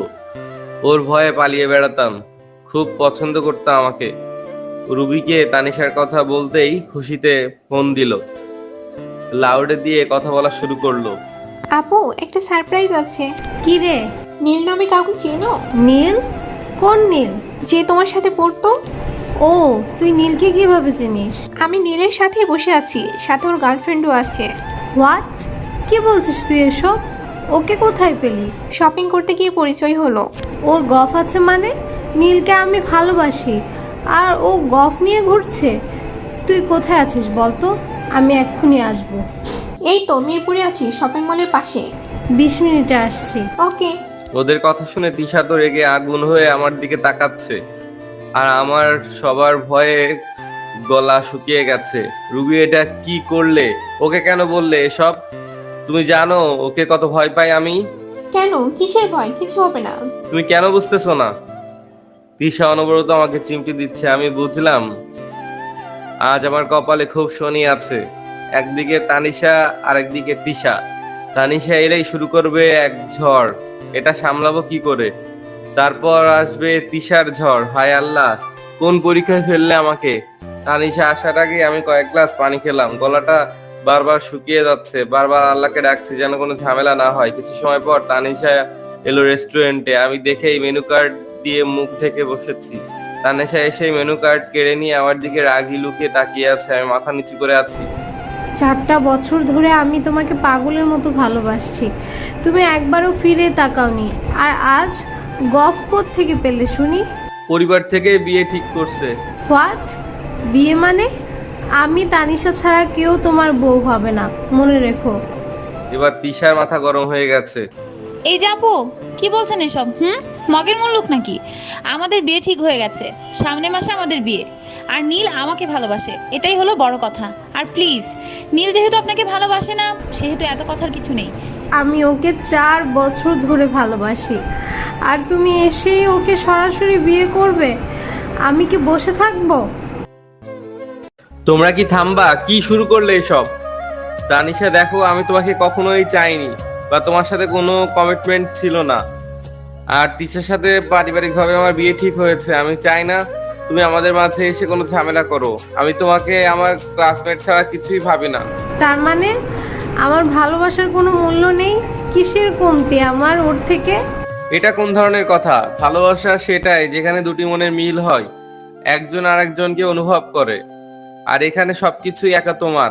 নীল প্লিজ একটা বার বলো, আমি তানিশা কখনোই তোমার ভাবনাতে আসিনি। না তানিশা, আমার অনুভবে শুধু তিশা। আমি ওকে খুব ভালোবাসি। তাহলে আমার পরীক্ষার সময় তুমি কেন সেরা নোটসগুলো শুধু আমাকেই দিতে? আমি অসুস্থ হলে ফোন করে কেন ওষুধ খাইয়েছো? কেউ আমাকে বিরক্ত করলে তুমি কেন প্রতিবাদ করতে? বলো এসব কেন করতে? আজীব তো, তুমি আমার ভালো বন্ধু ছিলে মাত্র। বন্ধু হয়ে বন্ধুর খোঁজ খবর নেওয়াটাকে ভালোবাসা বলে না। আমি তোমাকে বন্ধু ভাবতাম, সেখানে তুমি ভালোবাসা ভেবে বিশাল ভুল করেছো। তোমার জন্য আরো ভালো ছেলে পাবে। আমার বিয়েতে তুমি সব দায়িত্ব নিবে, তিশাকে সাজানোর। সবাই মিলে একসাথে খুব মজা করবো। প্লিজ তানিশা, বন্ধুত্বটা নষ্ট করো না। আমার সাথে রুবি আর তিশাও বুঝালো তানিশাকে। অনেক সময় পর তানিশা ঠান্ডা হলো। জেদি মেয়ে তো, তাই সহজে বুঝতে চায় না। তারপর সবাই মিলে কফি খেলাম, বেশ আড্ডা দিলাম সবাই। সন্ধ্যা হয়ে এলো। বাসা থেকেও কয়েকবার ফোন দিয়ে যেতে বললো। তখন আমি আর তিশা বের হয়ে গাড়িতে বসলাম। হঠাৎ তিশা বলল, আমি আইসক্রিম খাবো, মাথাটা গরম হয়ে গেছে। বলেছিলাম না তানিশার ঝড়ের পর তিশার ঝড় আসবে? দমকা হাওয়া শুরু হয়ে গেছে। আল্লাহ রক্ষা করো, একটু ওয়েট করো, আমি নিয়ে আসছি। 2 মিনিটের মধ্যে আনবা, না হলে মাথা ঠিক থাকবে না। আমি গাড়ি পার্ক করে পাশের দোকান থেকে দুটো কোন আইসক্রিম কিনে নিয়ে জলদি গাড়িতে এলাম। এই নাও, তোমার প্রিয় স্ট্রবেরি ফ্লেভারেরটা আনছি। মুখটাকে খুলে দিবে। আমি এই যে একটু একটু করে খাচ্ছে আর চোখ পিট পিট করছে। নোটস দিতে তাই না? ওষুধ খাওয়ার তাগাদা দিতে, দাদাগিরিও করতে। বাহ, খুব ভালো লাগলো কথাগুলো শুনে। আর কি কি হয়েছিল যেটা ওখানে বলেনি? এখন আমাকে সব বলো। আমি কয়েকটা ঢোক গিলে ওর দিকে কাঁচুমাচু হয়ে তাকিয়ে আছি। হাতের আইসক্রিমের কথা ভুলে গেছি। কি হলো বলো না কেন? সত্যি বলছি, এমন কিছুই হয়নি। আর আমি শুনতে চাইছি, সত্যিটা বলো। বিশ্বাস করো তিশা, আর কিছু না। আমি ওর থেকে সবসময় দূরে থাকার চেষ্টা করতাম। হাত থেকে আইসক্রিম গলে গলে পড়ছে, আর আমি তিশার ওড়না দিয়ে মুছতেছি আড়ালে। ও দেখছে না। আমার থেকেও বেশি সুন্দরী ও, বেশি ভালোবাসে। দূর না তো, আমি তো তোমাকে ভালোবাসি, ওকে না। আর শুনো, আমাকে অনেকেই পছন্দ করতে পারে, এটা স্বাভাবিক। কিন্তু আমি কাকে পছন্দ করি সেটাই বড় কথা। তোমাকেও তো কত ছেলে পছন্দ করে, কিন্তু তুমি তো আমাকে ভালোবাসো, তাই না? ব্যাপারটা কিন্তু এমনই। কে কি বললো এসব কথা শুনে নিজেদের মধ্যে কেন ভুল বোঝাবুঝি করবো বলো? আচ্ছা, এবারের মতো ছেড়ে দিলাম। আর হ্যাঁ, কোনোদিন যদি শুনি কোনো মেয়েকে সেভ করতে গিয়ে কোমর ধরেছো, তাহলে কোমর ভাঙবো আমি, মনে রেখো। আচ্ছা আচ্ছা, আমি তো মাসুম একটা ছেলে, এমনটা হবে না। চুপ, এবার গাড়ি চালাও। আমার আইসক্রিম শেষ হবে এখনই। আমার আইসক্রিমও গলে গলে শেষ, খেতে পারলাম না। তিশা কিছুটা আইসক্রিম ওর মুখে নিল আর ঠোঁটে মাখিয়ে নিয়ে সোজা আমার কলার টেনে আমার ঠোঁটগুলো ওর ঠোঁটে চেপে ধরলো। আমি চোখটা বন্ধ করে ওর ঠোঁট থেকে আইসক্রিমের স্বাদ নিচ্ছি। তখন যেন স্বর্গ সুখে ভাসছি। অনুভূতিটা বোঝানোর কোনো ভাষা নেই। কিছুক্ষণ পর তিশা আমাকে ছেড়ে দিয়ে বলল, হবু বরমশাই, এবার চলুন, না হলে আমার শাশুড়ি আপনাকে পিটাবে। এটা বলে ওড়নাটা গুছিয়ে নিতে গিয়ে হঠাৎ দেখে ওর ওড়না ভেজে আইসক্রিমে। এবার ওর রাগ দেখে কে? নীল, তুমি আমার ওড়নাতে আইসক্রিম মুছেছো? আমি ওর দিকে তাকিয়ে মুচকি হাসছি। তারপর এক চোট রেসলিং হয়ে গেল। আমাকে ইচ্ছে মতো কিল ঘুষিয়ে চিমটি দিতে দিতে অস্থির হয়ে গেল। আমি আর কি করব, চুপ করে মার খেলাম। হবু বউয়ের মার খাওয়াও একটা ভালোবাসা, যা সবাই পায় না। এটাই মনকে বুঝালাম। তারপর গাড়ি চালিয়ে চলে এলাম বাসায়। সবাই একটু বকা দিল, এত দেরি করে কেন ফিরলাম বাসায়। আম্মু বলল, বিয়ের আগে এত ঘোরাফেরা ভালো না, মানুষ শুনলে খারাপ বলবে। ভাবি বলল, বিয়ের পর যত পারো ঘুরো, কেউ কিছু বলবে না। ভাইয়া বলল, ভালোই করছিস, বিয়ের আগে একটু ঘোরাফেরা করে জানাশোনা করা ভালো। আমি তো পারিনি, না হলে কি আর এমন দজ্জাল বউকে পেতাম নাকি। ভাবি তেড়ে এসে বলল, কি বললে? আমি দজ্জাল? সারাক্ষণ নিজে আমার পিছু ছাড়ে না, আমাকে কিছু করতে দাও না, আবার বললো আমি দজ্জাল। রাতে ঘুমাতে আসবে না? ঘরে ঢোকা বন্ধ আজ। আরে আমি কি তাই বললাম নাকি? বললাম জানাশোনা করলে ভালো হয়। আমি আর তিশা ওদের ঝগড়া দেখে হাসছি। আম্মু আগেই চলে গেছে, তিশা বলল। ভাইয়া, আপুকে রাগিও না, তাহলে সত্যিই দরজা বন্ধ করে ঘরে যেতে পারবে না। এখন গিয়ে রাগ ভাঙান। একটু পর যে যার রুমে চলে গেলাম। আমি গিয়ে ফ্রেশ হচ্ছি, আমার ওয়াশরুমে বের হয়ে দেখি তিশা আমার রুমে। কি ব্যাপার ম্যাডাম, আমার রুমে হঠাৎ? আব্বু কল দিয়েছে, কালকে যেতে বললো, কিন্তু আমার যেতে ইচ্ছে করছে না। প্লিজ তুমি কিছু একটা করো নীল। হঠাৎ কেন যেতে বলছে? জরুরি কিছু নাকি? বললো স্কুলের কি কাজের জন্য নাকি যেতে হবে। ও আচ্ছা, আমি কাল আঙ্কেলকে বলে তোমার স্কুলে নিয়ে গিয়ে কাজ শেষ করে আমার বাসায় নিয়ে আসবো, টেনশন করো না তো। সত্যি পারবা তো? আরে পাগলি, পারবো না কেন? জানো নীল, তোমাকে ছাড়া থাকা একটুও সম্ভব না আমার। আমি কিছুতেই থাকতে পারবো না। উলিয়ে আমার সোনা পাখিটালে, খুব ভালোবাসো আমাকে তাই না? অনেক ভালোবাসি তোমাকে নীল। আচ্ছা, বিয়ের পর কি আমার নাম ধরে ডাকবে নাকি? কেন, নাম ধরে ডাকা কি খারাপ? না, আসলে স্বামী নাম ধরে ডাকলে পাপ হয়। কি বলো? তাহলে তার তোমার নাম ধরে ডাকবো না, কিন্তু কি বলবো সেটা বলে দাও। মুঘল আমলের মতো ঝাহাপনা বলবা। আমি তিশা বিবি বা বেগম বলে ডাকবো। ইস, ঢং দেখলে শরীরটা জ্বলে যায় একেবারে। আরেকটু জ্বালিয়ে দিব নাকি? কি করবা আবার? তিশাকে জড়িয়ে ধরে ওর গলায় আর ঘাড়ে কিস করতে করতে বললাম, কবে আমাকে আদর করে আমাতে মিশে যাবে তিশা?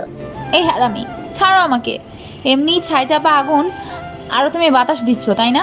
ছাড়বো না তোমাকে, আরেকটু আদর দাও। আজ অনেক আদর হইছে, আর না জাহাপানা। না বেগম, একটু দাও। তিশা আমার গলায় হাত রেখে ওর ঠোঁটগুলো আমার ঠোঁটে রেখে একটা কিস দিল। এরই মধ্যে দরজায় টোকা পড়লো। হঠাৎ দরজায় টোকা পড়লো। তিশার ঠোঁট থেকে নিজেকে ছাড়িয়ে তাকিয়ে দেখে ভাবি মুচকে হাসছে। তুমি কি আসার সময় পাও না? আর যখনই একটু আদর করি তখনই তোমার আসতে হবে? তোমাদের আজই বিয়ে দিতে হবে, বুঝতে পারছি। দিতে হবে না, বলে দিও। সে ততক্ষণে উঠে গেছে, লজ্জা পেয়ে আমার পেছনে লুকিয়েছে। কাল ওকে বাড়িতে দিয়ে এসো, আব্বু ওকে যেতে বলেছে। আমি বললাম, জানি জানি, আমি ওকে স্কুলে নিয়ে যাব, তারপর ওর পরীক্ষা পর্যন্ত এখানে থেকেই পড়াশোনা করবে, বুঝলে? আমি ওকে একা রাখবো না, তাহলে ওর পড়াশোনা সব মাথায় উঠবে। ওরে বাবারে, বলে কি এত ভালোবাসা ওর জন্য? কেন, হিংসা হয় নাকি? এমন ভালোবাসা যদি একটু পেতাম তোমার ভাইয়ের থেকে। আর সারাদিন তো ভাইকে আঁচলে লুকিয়ে রাখো, তবুও মন ভরে না নাকি? ঠং। এখন দেশে আমার রুমে পাঠাও, কিছু কথা আছে ওর সাথে। আমি গেলাম, জলদি ছাড়ো ওকে। যাও তুমি, ও আসছে। ভাবি চলে গেলে তিশার দিকে তাকাতেই ও আমাকে জড়িয়ে ধরে বলল, আমি তোমাকে ছাড়া কিছুতেই থাকতে পারবো না, খুব ভালোবাসি তোমাকে। এই পাগলি, আমি কি ভালোবাসি না? যে মেয়েটা আমাকে এত ভালোবাসে তাকে কি খালি হাতে ফেরাবো? আমিও তো ভালোবাসি পাগলি। ওর কপালে চুমু দিয়ে বললাম, যাও ভাবি কি বলে শুনে এসো। আর হ্যাঁ, রাতে ছাদে গিয়ে আকাশ দেখবো, রেডি থেকো। তিশা মুচকি হেসে চলে গেল। ভাবি রুমে গিয়ে তিশা বলল, আপু বলো, কি বলবা?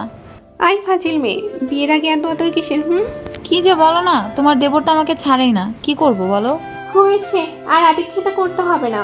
এখন শোন, কাল তাহলে স্কুলের কাজ শেষ করে বাসায় যাবি। দুপুরে খেয়ে সব কাপড় চোপড় আর বইপত্র গুছিয়ে নিয়ে আসবি। আমি আব্বুকে বলে দিয়েছি। আচ্ছা, তোমার জন্য কিছু আনতে হবে? দুটো শাড়ি রেখে এসেছি আমার আলমারিতে, ওই দুটো নিয়ে আসবি। দুটো মানে? একটা তো আমার, দুটো কই পেলে? তুই কি শাড়ি পরিস নাকি? এখন ওটাও আমি পরবো। জি না, আমি শাড়ি পরবো। ও খুব পছন্দ করে শাড়ি। ওটা কি এখনিও? বাহ বাহ। আপু তুমিও না? আচ্ছা নিয়ে আসিস, তারপর একসাথে শাড়ি পরবো। আচ্ছা আনবো। রাতের খাবার খেতে হবে, আম্মু ডাকলো সবাইকে। আমরা টেবিলে গিয়ে বসলাম। আম্মু বলল, তিশা মামনি কাল সকালে যাবে আর জলদি চলে আসবে। তোমার জন্য আমাদের রুমের পাশের রুমটা সুন্দর করে গুছিয়ে রাখবো, তুমি ওটাতেই থাকবে। আর আমার বান্দরটা যদি তোমাকে বিরক্ত করে তবে আমাকে বলবে, ওর হাড় ভেঙে দিব। ভাবি বলল, হায় রে আম্মু, কাকে কি বলেন? সে তো তাকে ছেড়ে থাকতেই পারে না। তিশার সাথে আমি থাকবো ওর রুমে, পরীক্ষার সময় কোনো ছাড় নেই, ভালো করে পড়াশোনা করতে হবে ওর। আন্টি, করব। আন্টি না, আম্মু বলবে। আন্টি বললে পরপর লাগে মামনি। আচ্ছা আম্মু। আমি ওনাদের কথা শুনে অনবরত মুখ ঘুরলি দিয়ে যাচ্ছি। তিশা আমার দিকে রাগি চোখে তাকাচ্ছে। আম্মু এই 2 মাস ওকে রান্নাটাও শিখিয়ে দিও, ও ও তো কিছুই পারে না, শুধু ঝগড়াই শিখেছে। সেটাই শিখাবো, তোকে এত বলতে হবে না। কি বললে তুমি? আমি শুধু ঝগড়া করতে জানি? কাল থেকে দেখো কি কি করি আমি। দেখবো তো, আম্মু বলল। আর হ্যাঁ, কাল মনে করে তোমার সাজুগুজু কসমেটিক্স কিছু লাগলে নিয়ে এসো, না হলে দরকার নেই, আমি সব কিনে দিব। তুমি সাজুগুজু করে আমার সামনে ঘুরবে, তাহলে আমার ভালো লাগবে। আচ্ছা আম্মু, নিয়ে আসবো। কানাকে পথ দেখিও না, পরে জ্বালা বুঝবা। তুই চুপ থাক, এই 2 মাস যদি তুই ওর পিছনে লেগেছিস তবে তোর ভাত বন্ধ। আমি থাকতাম না, চলে যাব, পরে বুঝবা। কথা না বলি এখন খেয়ে নে। খাওয়া শেষ করে যে যার রুমে চলে গেলাম। রাত 1টার দিকে তিশাকে কল দিয়ে বললাম ছাদে আসতে। ও চুপি চুপি ছাদে চলে এলো। আমি ওকে নিয়ে দোলনাতে বসলাম। ও আমার হাতটাকে জড়িয়ে ধরে আমার কাঁধে মাথা রেখে বলল, নীল, বিয়ের পরেও কি এভাবে আমাকে ভালোবাসবে, নাকি ব্যস্ততার দোহাই দিয়ে দূরে সরে থাকবে? তিশা কি বলো এসব? আমি যতই বিজি থাকি তোমার জন্য ঠিকই সময় বের করে নিব। জ্যোৎস্না দেখতে আসবে তো তখন? তোমাকে নিয়েই প্রতিটা জ্যোৎস্না রাতে এখানে বসবো, আর চাঁদের আলোয় তোমার মিষ্টি মুখটা দেখবো। জানো নীল, আমি না ভালোবাসাটা কি বুঝতাম না, এখন বুঝি। তোমাকে ছেড়ে থাকাটা কি যে কষ্ট, সত্যি বলে বোঝাতে পারবো না। ইচ্ছে করে তোমাকে আমার বুকের খাঁচায় আটকে রেখে দেই, যাতে আমি ছাড়া আর কেউ দেখতে না পারে। আমি শুধু তোমার হয়েই থাকবো তিশা। সবটুকু আদর জমিয়ে রেখেছি, বিয়ের পর পেয়ে যাবা। আমিও রেখেছি। চারিপাশের জ্যোৎস্না মাখা পরিবেশটা আমাদের ভালোবাসার সুবাসে মুখরিত হলো। তিশাকে কিস করতে করতে বেশ কিছু সময় চলে গেল। তারপর রুমে গিয়ে ঘুমিয়ে পড়লাম। সকালে উঠে তিশাকে নিয়ে বেরিয়ে পড়লাম। সরাসরি গেলাম ওর স্কুলে। স্কুলের সামনে গাড়ি রাখতেই সবাই তাকিয়ে আছে। তিশা গাড়ি থেকে নেমে আমাকে বলল, তুমি এখানেই থাকো, আমি স্যারের রুমে গিয়ে কাজ শেষ করে আসছি। আর হ্যাঁ, একটা মেয়ের দিকেও তাকাবে না, বলে দিলাম, খুন করে ফেলবো তাহলে। আমি তাকাবো না, কেউ তাকালে কিন্তু আমার দোষ নেই। তিশা একটু চিন্তা করে আমার হাত ধরে গাড়িতে বসিয়ে বলল, তুমি এখানেই বসো, বাইরে আসতে হবে না। আরে পাগলি, আমি তোমাকে ভালোবাসি, আর কেউ তোমার জায়গা নিতে পারবে না। সত্যি তো? আচ্ছা, ওই পাশে যাও, ওখানে কিছু দোকান আছে, কিছু খাও গিয়ে। না না, তুমি এলে একসাথে ফুচকা খাবো, যাও জলদি আসবে। আচ্ছা। তিশা চলে গেল। আমি গাড়ির সামনে দাঁড়িয়ে আছি। একটু পর কয়েকটা ছেলে এলো। হাই ভাইয়া, হ্যালো। আপনি কি এখানে কি করেন? আমার ওয়াইফের সাথে এসেছি। কে আপনার ওয়াইফ? তিশা, এবারে পরীক্ষার্থী। ও আচ্ছা, কিছু মনে করবেন না ভাইয়া। না ঠিক আছে। ওদের হাব ভাব দেখে মনে হলো একটু নেতামি করে স্কুলে, কিন্তু আমাকে কিছু বলতে সাহস পেল না, সিনিয়র বলে। যাই হোক, তারপর অনেক সময় পর তিশা এলো ওর বান্ধবীদের সাথে করে। সাথে সেই 3 জনও ছিল যারা আমাকে ওর সাথে মিলে হেনস্থা করেছিল। আমাকে দেখে কিছুটা লজ্জা পেল ওরা 3 জন, বাকিরা চিনে না। কি জানি তিশা ওদের কি বলে এনেছে। হাই দুলা ভাই, কেমন আছেন? হ্যালো, কে দুলা ভাই? আর বউটা কে শুনি? ইস কত ঢং! দেখো, আমরা সব শুনেছি তিশার থেকে। এখন আমাদের সবাইকে ট্রিট দিবে। অবশ্যই দিব, চলো সবাই। ওরা 3 জন বলল। সরি ভাইয়া, সেদিন একটু বেশি দুষ্টুমি করে ফেললাম। আরে না, একটু দুষ্টামি তো হবেই, তখন তো তোমাদের বেয়াই ছিলাম। ভাইয়া, বিয়ে করবেন কবে? এই তো পরীক্ষা শেষ হলেই করব। ওরা বলা বলি করলো। তিশা, ভালো বর পেয়েছিস রে, হ্যান্ডসাম আছে। ওই শয়তানিগুলা, নজর দিবি না একদম। ওলে বাবালে, কত দরদ! চুপ। সবাই মিলে ফুচকা খেয়ে ওদের বিদায় দিয়ে চলে গেলাম তিশার বাসায়। অনেক খাতির যত্ন করলো আমার হবু শাশুড়ি আর শ্বশুর। খাবার খেতে হবে আগে, তাই তিশা বলল ফ্রেশ হয়ে আসতে। আমি ফ্রেশ হয়ে টেবিলে এলাম। তিশা আর আম্মু বলল, বাবা নীল, তিশা তোমাদের ওখানে থাকবে, ব্যাপারটা কেমন জানি লাগে না বলো? আন্টি আসলে তিশা ওখানে থেকে পড়লে ওর পড়াশোনাটাও ভালো হবে। আম্মু ওর যত্নের কোনো কমতি রাখবেন, আপনি একটু চিন্তা করবেন না, আপনাদের কোনো রকম অসম্মান হবে না। আর আমি তো আছি, ওর সব দায়িত্ব আমার, আপনি শুধু দোয়া করবেন। আন্টি আন্টি আমার মাথায় হাত বুলিয়ে বলল, একটা মেয়ে চলে গেল, ভাবলাম ওকে নিয়ে থাকবো, কিন্তু ওকেও তো বিদায় দিতে হবে, বাড়িটা একদম ফাঁকা হয়ে যাবে বাবা। আন্টি আপনারা তো টেনশন করবেন না তো, আমি কয়েকদিন পর পর ওকে নিয়ে আসবো, আপনাকে দেখে যাবে। আচ্ছা বাবা, তাহলে ওর কাপড় চোপড় গুছিয়ে দিই আমি। আন্টি গিয়ে সবকিছু গুছিয়ে দিল। তিশা ওর বইপত্র, কসমেটিক্স আর কি কি নিল জানি না, সবগুলো গাড়িতে উঠিয়ে ওনাদের থেকে বিদায় নিয়ে চলে এলাম বাড়িতে। গাড়ি থেকে নেমে তিশা হনহনিয়ে চলে যেতে লাগলো। এই যে ম্যাডাম, আপনার ব্যাগপত্র কে নেবে শুনি? কেন, তুমি নিবা? আমি কেন নিব তোমার ব্যাগ? আজব তো, বিয়ের পর তো নিতেই হবে, তাই এখন থেকে প্র্যাকটিস করো। তখনের সময় তখন দেখা যাবে, এখন নিজেরটা নিজে নাও, এত ভারী ব্যাগ আমি নিতে পারবো না। আচ্ছা দেখা যাক কে নেয় ব্যাগ। আন্টি ব্যাগ তো দুটোই, তাই না? এত হালকা ব্যাগ তো আমি এক হাতেই নিতে পারি। এখন তো পারবাই, নিয়ে এসো হবু বর্মশাই। দেখে নিব পরে। তিশার ভারী ব্যাগ দুটো সিঁড়ি দিয়ে বয়ে নিয়ে যাচ্ছি, কষ্ট হচ্ছে, কিছু বলতেও পারছি না। দরজার কাছে আসতেই তিশা বলল ওর কাছে দিতে, আমি একটু আরাম পাবো বলে সরল মনে দিয়ে দিলাম। ও ব্যাগ দুটো টানতে টানতে ভেতরে নিয়ে গেল, একটু হাঁপানোর ভাব করে, মনে হচ্ছে সবটুকুই ও নিয়ে এসেছে। আম্মু এটা দেখে এই রেগে আগুন হয়ে গেল। এ কি মামনি, তুমি কষ্ট করে কেন নিয়ে এলে? নীল কোথায়? ওকে বলতে ও নিয়ে আসতো। আর বলে কি হবে আম্মু, তোমার ছেলে তো সারাদিন মোবাইল টিপতেই ব্যস্ত। কত করে বললাম একটা অন্তত নিতে, আর সে আমাকে বলে যারটা সে নিবে। এতটুকু মেয়ে আমি কি করে যেটা এনেছি সেটা আমিই জানি।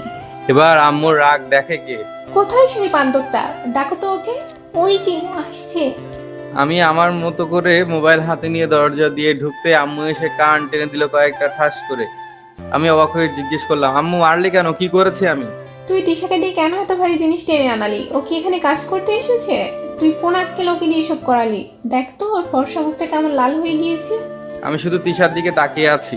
ও মজা করেছে, কিন্তু আমার খারাপ লাগলো এটা। আম্মু আর তিশাকে সরি বলে চলে গেলাম রুমে, দরজা আটকে দিয়ে শুয়ে পড়লাম। ফ্রেশ হলাম কিছু সময় পর, মনটা খারাপ লাগছে তাই আর বাইরে যাইনি। ভাবি এসে দরজা ঠক ঠক করলো, আমি দরজা না খুলে বললাম পরে আসবো, এখন ঘুমাচ্ছি। ভাবি আর কিছু না বলে চলে গেল। তিশা ফ্রেশ হয়ে এসে আমার রুমে আসতে চাইলো, দরজা বন্ধ দেখে বারবার ধাক্কা দিচ্ছে। আমি চুপ করে আছি। একটু পর আম্মুকে ডেকে আনলো তিশা। আম্মু বুঝেছে আমার মন খারাপ, তাই বললো ও পরে এমনি আসবে। রাতে খাবার খেতে ডাকলে আমি না গিয়ে রুমে শুয়ে আছি। তিশা এসে বলল, নীল প্লিজ দরজাটা খোলো, আমি একটু বেশি মজা করে ফেলেছি, ভুল হয়ে গেছে, সরি। তুমি আমাকে শাস্তি দাও, তবুও দরজা খুলে বাইরে এসো। আমার ক্ষুধা নাই, খাবো না। নীল প্লিজ আমার উপর রাগ করে নিজেকে কষ্ট দিও না। অনেকবার ডাকাডাকি করলো, আমি ছাড়া দেইনি। একটু পর আম্মু এসে ধমক দেয়াতে দরজা খুলতে বাধ্য হলাম। বকাঝকা দিয়ে খাওয়ালো। আমি খাবার শেষ করে রুমে এসে শুয়ে পড়লাম। তিশা বারবার ফোন দিচ্ছে, আমি ফোন বন্ধ করে শুয়ে পড়লাম। পরদিন সকালে উঠে নাস্তার টেবিলে বসলাম। তিশা এসে আমার পাশে বসলো। নীল আই এম সরি। সরি বলতে হবে না, ভুল হয়ে গেছে, প্লিজ আমাকে ক্ষমা করে দাও। কালই করে দিয়েছি। তাহলে আমার সাথে। এর মধ্যে সবাই চলে আসলো, আর কথা হলো না। নাস্তা শেষ করে রুমে গেলাম। তিশাও পিছে পিছে এলো। তারপর দরজা আটকে দিয়ে আমাকে জড়িয়ে ধরে কান্না শুরু করলো। ওর চোখের পানি সহ্য করতে পারলাম না, একটু আদর দিলাম ওর কপালে। তিশা আমাকে ধাক্কা দিয়ে ফেলে দিল বিছানায়। লিপকিস করতে করতে কামড় বসিয়ে দিল একটা। ওকে জড়িয়ে ধরে শুয়ে আছি আমি। কিছু সময় পর, হইছে এখন যাও পড়তে বসো। যাচ্ছি। আর দুপুরে একটা সারপ্রাইজ আছে তোমার জন্য। কি সারপ্রাইজ দিতে পারে সেটা নিয়ে ভাবলাম কিছু সময় থাক, যখন দিবে তখন দেখা যাবে। ঘন্টাখানেক পর তিশা দরজার কাছে দাঁড়িয়ে দেখি ও পড়ছে। আমি চুপি চুপি ওর পেছনে দাঁড়িয়ে আছি। তারপর হঠাৎ করে ওর গালে কিস করাতে লাফিয়ে আচমকা ভয় পেয়ে উঠলো। আমি হাসছি ওর কাণ্ড দেখে। শান্তি মতো কি একটু পড়তেও দিবা না? আমি কি করেছি? নিজে পড়ছো না আবার আমার দোষ, তাই না? পড়ছিলামই তো, তুমি তো এসে বিরক্ত করছো। চাও তো সারাক্ষণ বইয়ের কাছে থাকতে নেই। আচ্ছা যাচ্ছি, একটা পাপ্পি দাও। পারবো না, থাকো তো এখন। আচ্ছা মনে রেখো। দুপুরের খাবার খাওয়ার পর ভাবি বলল বিকালে বাইরে যাবে, সবাই রেডি হয়ে থাকতে হবে। তারপরে দু বোন মিলে পরীর মতো করে সাজলো। শাড়ি পরেছে দুজন, ভাবি কালো শাড়ি আর তিশা গোলাপি শাড়ি, ম্যাচিং করে নেল পালিশ আর লিপস্টিক। আমি আর ভাইয়া বাইরে দাঁড়িয়ে ওয়েট করছি। তারপর ওনারা দুই বোন বের হলেন রুম থেকে। আমি তো থ মেরে দেখছি তিশাকে, কি অপরূপ সুন্দরী লাগছে শাড়িতে। সামনে এসে একটু ঠোঁট বাঁকিয়ে মুচকি এসে বলল, দেখো তো কেমন লাগছে আমাকে। কোন বিশেষণে ওর সৌন্দর্য পুরোপুরি প্রকাশ হবে সেই ভাষায় খুঁজে পাচ্ছি না। অপার্থিব অপসরী মতো লাগছে তোমাকে, কিন্তু একটা কমতি আছে। কি কমতি বলো? তোমার কপালে ছোট্ট একটা টিপের কমতি আছে, ওটা দিলে তোমার সৌন্দর্য পরিপূর্ণ হবে। তারপর তিশা ও টিপের পাতা থেকে একটা টিপ নিয়ে বলল, দাও, নিজের হাতে পরিয়ে দাও। আমি টিপটা পরিয়ে দিয়ে কানের কাছে ফিসফিস করে বললাম, আজ সত্যি তোমাকে বউ বউ লাগছে। এটাই তোমার সারপ্রাইজ, খুশি তো? অনেক খুশি। হঠাৎ ভাইয়া বলল, এখানেই দাঁড়িয়ে থাকো, বাইরে আর যাওয়া লাগবে না। তুমিই তো দাঁড়িয়ে আছো, আমি কখন থেকে ডাকছি। তারপর তিশার হাত ধরে নিয়ে গেলাম গাড়িতে। ভাইয়া ভাবি পেছনে বসলো আর তিশা আমার পাশে। গাড়ি চালাচ্ছি আর তিশা আমার পায়ের উপর হাত রেখে আছে, দুহাত ভরে চুড়ি পরেছে, হাতে মেহেদি পরা, আমার সমস্ত ভালো লাগাগুলো একসাথে। তারপর গাড়ি থামালাম একটা রেস্টুরেন্টের সামনে, গাড়ি পার্ক করে সবাই ভেতরে গেলাম। তিশা আমার হাত ধরে হাঁটছে, খুব ভালো লাগছিল তখন। আর ভাই ভাবির কথা কি বলবো, কত আদর আমার ভাবি। আমরা সবাই ভিআইপি টেবিলে বসলাম, সেখানে সবাই আমাদের দেখতে পাবে না। তিশা আমার পাশে বসে চিমটি দিচ্ছে, আমি চোখ পাকাচ্ছি, ভাই ভাবি দেখলে কি ভাববে। তিশাকে খাইয়ে দিচ্ছি, এটা দেখে ভাই ভাবি হাসছে। আমি বললাম, আমাদের দিকে তাকিয়ে লাভ নেই, তোমরা খাও, আমি দেখবো না। ভাবি বলল, আমার বোনটাকে যদি কখনো কষ্ট দাও তাহলে কিন্তু খুব খারাপ হবে। পেতনিটাকে কষ্ট দিতে হয় নাকি, ও নিজেই পারে আমাকে কষ্ট দিতে। কি বললা? আমি তোমাকে কখন কষ্ট দেই? কালই তো আম্মুকে দিয়ে মার খাওয়াইছো। ঠিকই করছি, আমার কথা না শুনলে এমনই হবে। আমি তিশার পায়ে স্লাইড করতে শুরু করলাম আর আলতো করে চিমটি দিচ্ছি। ওদিকে তিশার অবস্থা এখন দেখার মতো, আমি ওকে এখন নাজেহাল করব ইচ্ছে মতো, এটাই ওর শাস্তি। তিশাকে দেখে আমার চোখ চড়ক গাছ। এটাকে, এটা তো তিশা নয়, জান্নাতের পরিবিলক্ষণ, কি অপরূপ সাজ। তিশার এমন লুক দেখে আমি হা করে তাকিয়ে আছি, ভাবি যে কতগুলা চিমটি দিল একটুও টের পাইনি। এরপর আম্মু তিশাকে নিয়ে সোফায় বসলো, আব্বুও পাশে বসা। আম্মু বলল আব্বুকে, দেখো তোমার ছোট বৌমাকে নিজ হাতে সাজিয়েছি। একেবারে পরীর মতো লাগছে, মাশাল্লাহ, মা বেঁচে থাকো। কিরে বান্দর, তুই চুপ কেন? তিশাকে কেমন লাগছে সেটা বলতে, কি মুখে কষ্ট হচ্ছে? সুবহানাল্লাহ, একদম হুরপরির মতো লাগছে। এটা বলে লজ্জায় লাল হয়ে গেলাম। আব্বু আম্মু সামনে বসে এভাবে বলাটা মনে হয় ঠিক না।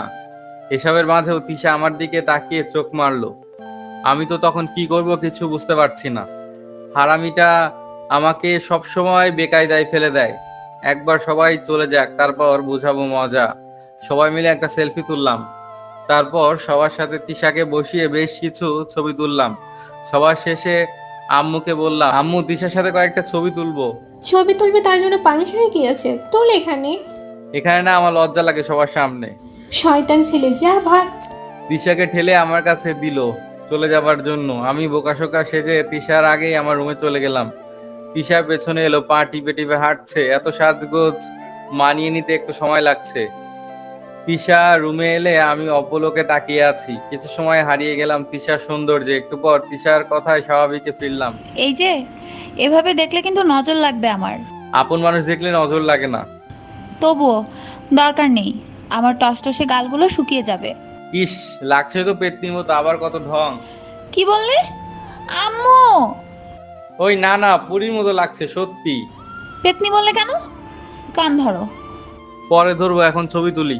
না, আগে ধরো। উফ, পাগলি একটা। এই যে ধরছি, হলো তো? এখন চোখটা বন্ধ করো তো। কেন কেন? এত প্রশ্ন করো কেন? বন্ধ করো। আচ্ছা, করলাম। তিশা আমার গালে আলতো করে ছুঁয়ে দিল ওর রাঙা ঠোঁটগুলো দিয়ে। আমি চোখ খুলে একটা মুচকি হাসি দিয়ে ওর গালে কিস করতে গেলাম। আর সাথে সাথে তিশা বলল, না। কেন, কি হলো? আম্মু কত কষ্ট করে সাজিয়েছে আর তুমি নষ্ট করবা, তাই না? সেটা হবে না। এখন কোনো আদর চাই না। আচ্ছা ঠিক আছে, করবো না আদর, ছবি তুলি। দুজন ছবি তুললাম, তিশা আর আমি। একদম বর বউয়ের সাজ দুজনের। এরপর রুম থেকে বের হব, তখন তিশা আমাকে জড়িয়ে ধরলো। নীল, সারা জীবন এভাবে ভালোবেসো আমাকে। আমি কখনো তোমাকে কষ্ট দিব না। আমার মনের সবটুকু ভালোবাসা আদর দিব তোমার জন্য। খুব ভালোবাসি তোমাকে। আমি তো জানি আমার পাগলিটা শুধু আমাকেই ভালোবাসে, আমিও যে পাগলিটাকে খুব ভালোবাসি। চলো, সবাই অপেক্ষা করছে আমাদের জন্য। আমরা আসছি দেখে ভাবি একটু কেসে উঠলো, মুচকি হাসি দিয়ে। আমি লজ্জা পেয়ে মাথা নিচু করে আছি। এরই মাঝে আম্মু নুডলস আর কত কি খাবার এনে টেবিলে রাখলো। আমি বললাম, একটু আগেই তো খেয়ে এলে, দুজন আবার খাবা? চুপ, আমার বৌমার সাজতে সাজতে কষ্ট হয়ে গেছে না, তুই বুঝবি কি? শুধু বৌমাকে নিয়েই নাচো। নীল, মারি দিব কিন্তু। আম্মু নিজ হাতে খাইয়ে দিচ্ছে তিশাকে, যাতে ওর মেকআপ নষ্ট না হয়, নেল পালিশ উঠে না যায়। বাপরে, আরো কত কি দেখবো কে জানে। তিশা খাচ্ছে আর আমার দিকে তাকিয়ে মুখ ভেঙচি দিচ্ছে। আজ তিশাকে বুঝাবো মজা। একটু পর তিশার আম্মুর ফোন এলো। আম্মু কথা বলে জানালো তিশার জন্য মন খারাপ তাদের, তাই কাল আসবে দেখতে ওনারা। মাথায় কি বুদ্ধি এলো জানি না, হঠাৎ করে আম্মুকে বলে দিলাম, আম্মু তাহলে কাল বিয়ে পড়াই দিবা নাকি? আম্মু তো রেগে আগুন হয়ে গেছে এ কথা শুনে। তোর বিয়ে 1 বছর পর করাবো, এর আগে বিয়ের কথা বলবি তো? ঝাড়ুর বাড়ি খাবি শয়তান ছেলে। রাগও কেন, আমি তো এমনিই মজা করলাম। আচ্ছা যা, এখন আমার বৌমাকে নিয়ে একটু ছাদে যাব কফি খেতে। আমিও যাব। না, তুই বিয়ের পর যাবি। আমার স্বপ্নগুলো সব তুমিই নিয়ে নিচ্ছ, তাহলে আমি গিয়ে কি করব? যাও তোমরা। আমি রুমে এসে অনলাইনে একটা চাকরির অফার খুঁজছি। হঠাৎ নজরে এলো ভালো একটা কোম্পানির নিয়োগ, বেতনও ভালো, কিন্তু কথা হলো রেফারেন্স ছাড়া চাকরি হবে বলে মনে হয় না। নোটস করে দিলাম অফারটা। পরদিন সকালে তিশার আব্বু-আম্মুকে আনতে চলে গেলাম। 11টার দিকে ওনাদের নিয়ে বাসায় এলাম। তিশা এসে জড়িয়ে ধরলো আন্টিকে। আন্টি তো কেঁদেই দিচ্ছে। আম্মু, একদম কাঁদবা না। তুমি কাঁদলে আমার কষ্ট হয়, বুঝো না? কতদিন তোকে ছাড়া আমরা একা আছি, খুব মনে পড়ছিল।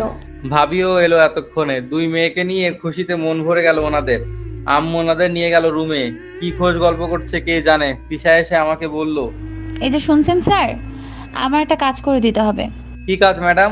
একটা নোটস লাগবে, আমি নাম লিখে দিব, তুমি এনে দাও। আচ্ছা, কখন লাগবে বলো। কখন মানে কি? এখনই, আমার পড়তে হবে তো। আচ্ছা লিখে দাও, তাহলে আমি নিয়ে আসছি। ওয়েট করো।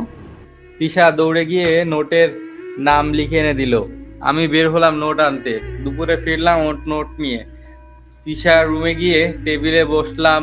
নোটটা রেখে ওর ডায়েরিটা পেলাম। ডায়েরিটা সুন্দর দেখতে, তারপর ও নিজে থেকে কিছু এঁকেছে, আবার কাগজ দিয়ে ফুল বানিয়েছে। কয়েক পাতা উল্টাতে নজর এলো একটা লেখা। প্রথম দেখাতেই তার প্রেমে পড়ে গেছি। যদিও একটু ঝগড়া করলো, তবে হাসিটা মুগ্ধকর ছিল। কি জানি মনটা কেমন তার। অসভ্য ইতর একটা ছেলে, কত বড় সাহস আমার হাত ধরে চুমু খেলো। ওর সাথে আমার ঘটে যাওয়া সবকিছুই তিশা ডায়েরিতে লিখে রেখেছে। শেষ লেখাটা পড়ে আমি চমকে উঠলাম। বিশ্বাস করতে পারছি না, লেখাটা ছিল গতকালের। এমন একটা সময় শিহরণ জাগলো। আমি না হয় ভদ্রতার সুরে না বললাম, তাই বলে আদর করলো না। আদারাম একটা। সারা রাত তোমার জন্য ঘুম হয়নি একটুও। লেখাটা পড়ে বুকের ভেতর কেঁপে উঠলো। আমার মিষ্টি হবু বউটাও আমাকে আপন করে চেয়েছিল, আর আমি বুঝতেই পারিনি। যদিও অস্বাভাবিক কিছু না, কারণ মেয়েদের মন বুঝতে পারা এতটা সহজ নয়। 7-5 ভাবতে ভাবতে রুম থেকে বের হয়ে গেলাম। তিশাকে বুঝতে দেওয়া যাবে না আমি ওর ডায়েরিটা লুকিয়ে পড়েছি। আমি আমার রুমে গিয়ে ফ্রেশ হয়ে বের হলাম। দেখি তিশা রুমে বসে আছে। এনেছো? তোমার টেবিলে রেখে আসছি। ওলে বাবা, বরটা আমার কথা শুনছে তাহলে। কোন কথাটা রাখিনি তোমার বলো তো? থাক থাক হইছে, এখন চলো খাবে। আজকে তুমি খাইয়ে দিবা? পাগল নাকি, সবার সামনে?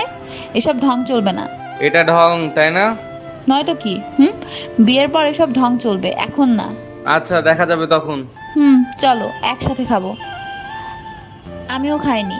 কেন, সবার সাথে খেয়ে নিতে? কেউ একজন বাইরে ছিল, তার জন্য অপেক্ষা করেছিলাম। পুরি আমার পাগলিটা, চলো চলো জলদি। তিশা খাবার বেড়ে দিল। একসাথে বসে খেলাম। বিকেলে আব্বু আম্মু আর তিশার আম্মু সবাই মিলে গল্প করছে। আমি উপস্থিত হলাম।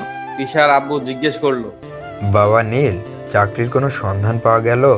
জি, গতকাল একটা অফার দেখলাম, কিন্তু সমস্যা হলো ওখানে ভালো রেফারেন্স ছাড়া কিছু হবে না। তখন আব্বু বলল, কোন কোম্পানি, ঠিকানাটা বলো তো। আমি নাম বললাম আর অফারটা দেখালাম। আরে, এটা তো আমার পরিচিত কোম্পানির এমডি, আমার খুব ক্লোজ। আমি আজকে ওর সাথে কথা বলবো। তুমি টেনশন করো না, তুমি সব কাগজপত্র রেডি করে ফেলো, বাকিটা আমি দেখছি। আচ্ছা তাহলে তো ভালোই হলো। প্রয়োজনে আমি কালই ওখানে যাব, ওর সাথে দেখা করে সব কিছু জানাবো। ঠিক আছে আঙ্কেল। কিছুটা স্বস্তি পেলাম আঙ্কেলের কথা শুনে। ওনারা গল্প করছে। আমি তিশার রুমে গিয়ে ওর বিছানায় শুয়ে পড়লাম। তিশা এসে বলল, এটা কি হচ্ছে শুনি? আমার বিছানায় কেন শুয়ে পড়লে? বারে, বউয়ের বিছানায় শোয়া কি অপরাধ নাকি? এখনো বিয়ে হয়নি, যখন হবে তখন শুবা। যাও ওঠো এখন। পারবো না। না হলে কিন্তু চিমটি দিব। ওই না, তোমার চিমটি খেতে খেতে শরীরটা ব্যথা হয়ে গেছে আমার। এই দেখো আমার কি হাল বানিয়েছো। ভালো করছি, এখন না উঠলে আরো দিব কিন্তু। তাই না? আচ্ছা যাচ্ছি। উঠে গিয়ে দরজা আটকে দিয়ে তিশার দিকে এগোচ্ছি, আর তিশা বলছে, নীল কি করছো? একদম এগোবে না বলছি। কি করবা শুনি? আমি চিল্লাবো। তো চিল্লাতে থাকো, দেরি করতেছো কেন? না প্লিজ চলে যাও, আর কয়দিন পর সব বাবা প্লিজ। তাই না? আমি এখন চলে যাবো আর তুমি ডায়েরিতে লিখবা আজও হাদারামটা আদর না করে চলে গেল। মানে তুমি তুমি কি করে জানলে? বলো, এটাই তো লিখবে। তার মানে তুমি আমার ডায়েরি পড়েছো? হ্যাঁ, হুম। এটা তুমি ঠিক করনি নীল। আমার অনুমতি ছাড়া কেন ধরেছো? এবার যা করব সেটা ঠিক হবে। কি করবা তুমি? চুপ। নীল প্লিজ। তিশাকে মাত্র জড়িয়ে ধরে ওর ঠোঁটগুলো ছুতে যাব, ঠিক তখনই আম্মুর ডাক এলো। দরজা খুলে দিয়ে আমি তিশার টেবিলে বসে পড়লাম, আর তিশা বিছানায় শুয়ে মুচকি হাসছে। কি হলো তো উচিত বিচার? দেখে নিব পরে। আচ্ছা দেখেন বর্মশাই, আর কখনো আমার ডায়েরি ধরবা না, মনে থাকে জানো। মুখ ভেঙচি দিয়ে চলে এলাম। কবিতা আবৃত্তি যা লেখার চেষ্টা কখনোই করিনি, কিন্তু আজ কেন জানি কবি হওয়ার শখ হয়েছে তিশার জন্য। প্রেমিক মনে আজ প্রেমের ঘন ঘটা বেশ উত্থাল পাথাল ঢেউ বইছে। কাগজ কলম নিয়ে প্রিয় হবু বউটাকে নিয়ে কবিতা লিখতে শুরু করলাম।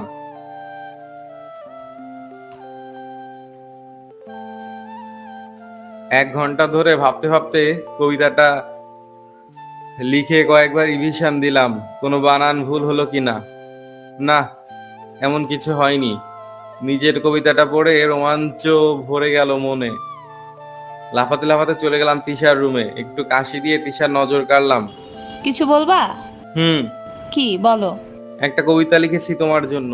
কি কবিতা? তুমি? এমন করছো কেন? পড়লে বুঝবা কতটা ভালোবাসি তোমাকে। তো কি কবিতা লিখছো শোনাও তো।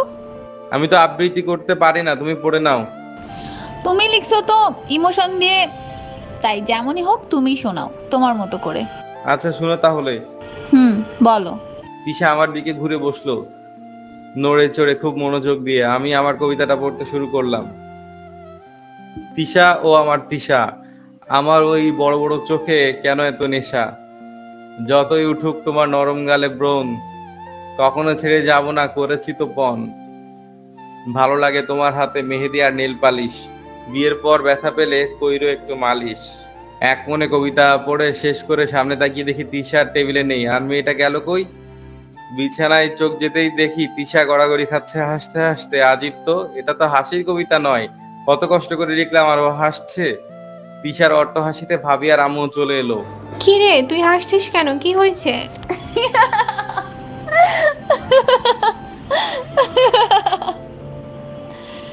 আপু, তোমার রসিক দেবর আমার জন্য একটা কবিতা লিখছে, সেটা শুনেই আমার অবস্থা খারাপ। কি কবিতা? ভাবি আমার হাত থেকে কবিতাটা নিয়ে জোরে জোরে পড়ছে আর হাসছে। আম্মু, ভাবি আর তিশা একরকম গলা জড়িয়ে ধরে হাসতে শুরু করলো। আমি নির্বাক চলচ্চিত্র হয়ে মাথায় এক বোঝা লজ্জা নিয়ে চলে এলাম, মনকে বুঝালাম। এই জন্যই দিন দিন হারিয়ে যাচ্ছে হাজারো কবি। রাতে সবাই ঘুমালে আমি তিশার রুমের সামনে গিয়ে দেখি ও এখনো পড়ছে। ওকে কল দিয়ে বললাম রুমে আসতে, বললো পড়া শেষ করে মেসেজ দিবে। অপেক্ষা করতে লাগলাম ওর জন্য। প্রতিদিন ওকে কিস না করলে কেন জানি কিছুই ভালো লাগে না আমার। অবশেষে তিশা নিজেই চলে এলো আমার রুমে। তিশা আসতেই আমি ওকে জড়িয়ে ধরে বললাম, খুব মিস করছিলাম পাগলি। আমিও বর্মশাই। দাঁড়িয়ে তিশাকে চুমু খাচ্ছে ওর কপালে। তারপর তিশা ফিসফিস করে বলল, আজ কিন্তু কোনো দুষ্টামি করবা না বলে দিলাম। আচ্ছা তাই নাকি? তিশাকে আরো শক্ত করে জড়িয়ে ধরে ওর গলায় কিস করছি। তিশাও আমাকে জড়িয়ে ধরে সাড়া দিচ্ছে। তিশাকে আর কোলা করে বিছানায় ফেলে দিলাম। ওর গোলাপি ঠোঁট গুলোতে আমার ঠোঁট চেপে ধরে কিস করছি। তিশার নিঃশ্বাস ঘন হয়ে গেছে। ওর গলা থেকে নিচে নামছি কিস করতে করতে। বুকের মাঝখানে কিস করতেই তিশা আমার পিঠে ওর নখ দিয়ে খামচি দিতে লাগলো। মনে হলো পিঠে দাগ বসে গেছে। নীল প্লিজ ছাড়ো এখন। চুপ, আজ কোনো বাধা দিও না। আমার কেমন জানি লাগছে। আজ তোমাতে মিশে যেতে চাই। তিশা আমার ঠোঁটে ঠোঁট রেখে অনবরত কিস করছে। তিশা নাভিতে কিস করতেই তিশা আর নিজেকে আটকাতে পারেনি। তারপর গভীর প্রণয়ে হারিয়ে গেলাম দুজন। জানি না কোনো ভুল করলাম কিনা, কিন্তু তখনকার অনুভূতিটা বোঝানোর কোনো ভাষা নেই। রাত তখন 3টার কাছাকাছি হবে। তিশা আমার বুকে মাথা রেখে শুয়ে আছে, দুজনে অর্ধনগ্ন। নীল তুমি ফ্রেশ হয়ে ঘুমিয়ে যাও, আমিও ফ্রেশ হব। আম্মু উঠবে একটু পর। আর একটু থাকো না প্লিজ। আর কত? মন ভরেনি বুঝি? না, তোমাকে সারা জীবন আদর করলে মন ভরবে না। ইস, তাই বুঝি? মিষ্টি বউ। এই দুষ্টু ছেলে, বিয়ের আগে এটা ঠিক হলো? তোমার কি মনে হয় কোনো ভুল করলাম? যেহেতু আমাদের বিয়ে একেবারে নিকটে, সেহেতু ভুল হয়নি। তিশা, তুমি কি খুশি? অনেক খুশি। তিশার কপালে চুমু দিয়ে জড়িয়ে ধরলাম। তারপর তিশা উঠে গেল ওর রুমে। আমি ফ্রেশ হয়ে শুয়ে পড়লাম। সকালে তিশা আমাকে ডেকে ঘুম ভাঙালো। এই যে বর্মশাই, ওঠেন, এখন অনেক বেলা হয়ে গেছে। উঠছি। জানো আজ কি স্বপ্ন দেখেছি? কি দেখেছো? আজ রাতে তুমি আমাকে অনেক আদর দিছো। কি বলো? আমি তো সত্যিই তোমাকে আদর করেছি। ধুর, তুমিও স্বপ্ন দেখছো তাহলে?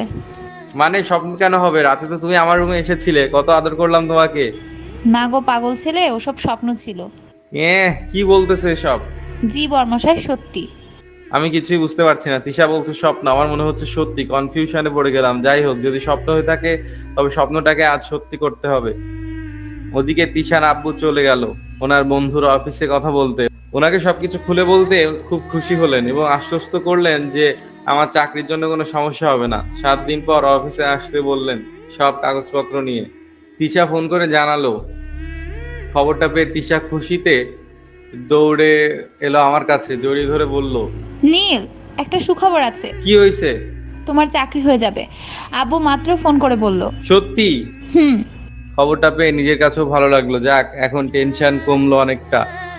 দেখতে দেখতে 7টা দিন পার হয়ে গেছে। আজ অফিসে যাওয়ার কথা। সবকিছু ঠিকঠাক করে রওনা দিলাম। রিসিপশনে গিয়ে পরিচয় দিতেই আমাকে নিয়ে গেল স্যারের কাছে। স্যার কথা বলছেন, আমি ওয়েট করছি বসে। তারপর স্যার ফ্রি হয়ে আমাকে ডাকলেন। আসসালামু আলাইকুম স্যার। ওয়ালাইকুম আসসালাম। স্যার, আমি নীল। হ্যাঁ, চিনেছি তোমাকে। আমার বন্ধুর হবু জামাই তুমি। আমি একটু লজ্জা পেয়ে মাথা নিচু করে আছি। আজ থেকে তোমার নতুন অফিসের জীবন শুরু। ম্যানেজারকে বলে তোমার সব কাজ বুঝিয়ে দিতে বলবো। বেতন বোনাস নিয়ে তোমার কোনো চিন্তা করতে হবে না। Thank you sir. We are welcome. তোমার কাগজগুলো দাও আমাকে। আমি হাত বাড়িয়ে দিলাম। কাগজপত্র দেখে স্যার খুশি হলেন। তারপর ম্যানেজারকে ডেকে আমার কাজ বুঝিয়ে দিলেন। অফিসের ভালো সম্মানিত পদে আমার চাকরি হলো। সবার সাথে পরিচিত হয়ে নিলাম। প্রথম দিনটা বেশ আনন্দে কাটলো। নতুন একটা অভিজ্ঞতা হলো। বাড়িতে ফিরে সবাই মিলে খোশ গল্প করতে করতে সব বললাম। সবাই ভীষণ খুশি। এদিকে তিশার পরীক্ষার সময়ও ঘনিয়ে এলো। 2 দিন পর ওর পরীক্ষা শুরু। তাই আমি সারাদিন অফিসে বিজি থাকি, ও পড়াশোনা নিয়ে বিজি থাকে। রাতে কিছুটা সময় ওর সাথে কথা বলি। এখন আর বেশি দুষ্টামি করি না, পড়াশোনার যাতে কোনো ক্ষতি না হয়। তিশা বলে এমনিতেই আমাকে ছাড়া কিছু ভালো লাগে না ওর। যতটুকু সম্ভব ওকে বোঝাই আমি। পরীক্ষার দিন তিশাকে আমি নিয়ে যাই স্কুলে। তারপর অফিসে চলে গেলাম। আব্বু আম্মু, ভাইয়া ভাবি, তিশার আব্বু আম্মুও এলো ওকে নিতে। শুধু আমি আসতে পারিনি। তিশা পরীক্ষা শেষ করে বাইরে এসে জানালো পরীক্ষা ভালো হয়েছে, কিন্তু আমি নিতে যাইনি বলে মনে মনে রেগে আগুন হয়ে গেছে। কি করব, আমি অফিসেও তো সামলাতে হবে। ওদিন আবার অফিসে স্যার একমাত্র মেয়ে মেঘলা এসেছে। বড়লোক বাবার আদরের মেয়ে, খুব সুন্দরী, স্মার্ট। শুনলাম কিছুদিন পর অফিসে জয়েন করবে। স্যার এসে সবার সাথে পরিচিত করালেন। তারপর স্যার আমাকে ওনার রুমে ডেকে বললেন, may I come in sir? Yes yes. Sir বলেন। ও হ্যাঁ নীল, আমার মেয়ের সাথে পরিচিত হও পার্সোনালি। আগামী সপ্তাহে ও জয়েন করবে অফিসে। আমি কয়েক মাসের জন্য বাইরে যাব। ততদিন ও হবে এমডি। তাই তুমি আর ম্যানেজার ওকে সবকিছু বুঝিয়ে দিবে, পারবে না? শিওর স্যার, কোনো সমস্যা হবে না। মেঘলার সাথে পরিচিত হয়ে নিলাম। আরেক চোট। মেঘলা বলল, বাপি, আমি নীলের থেকে সব জেনে নিতে চাই। ম্যানেজারের সাথে কথা বলে তেমন পোষাবে না, তুমি কি বলো? আচ্ছা, আমি সব ব্যবস্থা করে দিব। প্রথম দেখাতে মেঘলার আগ্রহটা একটু বেশি মনে হলো, তবে বন্ধুসুলভ। কথা বলে ভালো লাগলো। সেদিন ফিরতেও একটু দেরি হয়ে গেল, আর তাতেই তিশা রেগে গেল অনেকটা। আমি অফিস থেকে বের হতেই তিশাকে কল করলাম, ও ধরলো না। বুঝলাম আজ শনি আছে। বাসায় এসে রুমে গিয়ে দেখি তিশা আমার বিছানায় ঘুমাচ্ছে। মেঘনা চাইতে বৃষ্টি এলো। আমি তিশার কপালে চুমু দিয়ে ওর ঘুম ভাঙালাম। আমাকে দেখে মুখ ঘুরিয়ে নিল। এই পাগলি, এত অভিমান করে আছো? সরি সোনা পাখি, আমার অফিসে আজ জরুরি কাজ ছিল, তাই নিতে আসতে পারিনি। এই দেখো কান ধরছি। Sorry sorry sorry. তিশা চুপ করে আছে। বুঝলাম আমার হবু বউয়ের আদর না পেলে তার রাগ কমবে না। উঠে গিয়ে দরজাটা আটকে দিয়ে তিশার চুলের ভেতর হাত দিয়ে আমার কাছে টেনে নিয়ে ওর ঠোঁটগুলো আলতো করে ছুঁয়ে দিলাম। ওকে কিস করতে করতে যখন দেখলাম তিশা আমাকে জড়িয়ে ধরেছে, তখন বুঝলাম বউটার রাগ কমেছে। Tisha, sorry sweet heart. জানো তোমাকে না দেখে কতটা কষ্ট পাইছি। পরীক্ষা কেমন হলো? খুব ভালো হয়েছে। এবার আর রাগ করো না, চলো আমাকে খেতে দিবে। একটু ফ্রেশ হয়ে আসি। আমিও ফ্রেশ হয়ে আসছি। পরে যাও, আগে আমি ওয়াশরুমে যাব। হ্যাঁ, আমার ওয়াশরুম, আমি আগে যাব। বললেই হলো নাকি? আমি যাব। আচ্ছা, একসাথে যাই, চলো। চুপ, যাব না তোমার সাথে। তিশাকে আর কোলে তুলে নিয়ে গেলাম। দুজনে ফ্রেশ হয়ে বের হয়ে খেতে বসলাম। জানো, আজ স্যারের মেয়ে এসেছিল। সামনের সপ্তাহে জয়েন করবে, সব তার আন্ডারে। আমাকে ওনার সাথে থাকতে হবে সব সময়। কি বললে তুমি নীল? তিশার চোখ দুটো যেন আগুনের বল হয়ে গেল আমার কথা শুনে। চাকরি তো, এদের আগার কি আছে? স্যারের মেয়ে কি আমাকে তুলে নিয়ে যাচ্ছে নাকি? ও তাই না? আচ্ছা বেশ, থাকো, সারাদিন স্যারের মেয়ের সাথে থাকো, যা মন চায় তাই করো, আমার কি। তিশা রেগে চেয়ার ছেড়ে উঠে গেল। আমি বসে রইলাম, বুঝলাম হিংসা হচ্ছে, ওর সাথে হারানোর ভয়। আর এগুলোই প্রকৃত ভালোবাসা। কোন রকম খেয়ে উঠে পড়লাম। তিশার রুমে গিয়ে দেখি বালিশে মুখ গুজে ফুপাচ্ছে মেয়েটা। ওর পাশে বসে ওর কাঁধে হাত রেখে ডাকছি, তিশা তিশা। তিশা হাতটা ঝেড়ে সরিয়ে দিল। সোনা পাখি, প্লিজ রাগ করো না, ভুল বুঝো না আমাকে। চলে যাও এখান থেকে। আমি তো ইচ্ছে করে যাচ্ছি না, স্যারের আদেশ, কি করব বলো? আর স্যার তো জানে তুমি আমার হবু বউ, তাহলে কেন এমন করছো সোনা পাখি? ওই মেয়ের সাথে সারাদিন থাকবা, আমার কি খারাপ লাগবে না? বুঝেছি তো। আচ্ছা, আমি প্রমিস করছি এমন কিছু হবে না যার জন্য আমার মিষ্টি বউটার মন খারাপ হয়। সত্যি তো? সত্যি সত্যি সত্যি। আমি তোমাকে হারাতে পারবো না নীল। একটু মন খারাপ করবা না, আমি তোমার আছি, তোমারই থাকবো। আরো শক্ত করে জড়িয়ে ধরলো তিশা আমাকে, আমার কাঁধে কিস করছে। আমি পাগলিটার মতো করে ওর গালে কিস করলাম। নীল, হুম এই Neel, hmm I love you. I love you too. Hmm কি? হুম। ও আচ্ছা, বুঝেছি। আরো আদর লাগবে। দুষ্টু, আমার বুঝি লজ্জা লাগে না? কিসের লজ্জা বরের কাছে? আচ্ছা শোনো, আমি এখন রুমে যাই। তুমি পড়তে বসো, পরে আসবো কেমন? আমি ফোন দিব। আচ্ছা। রাতের গল্পটা আর না বলি,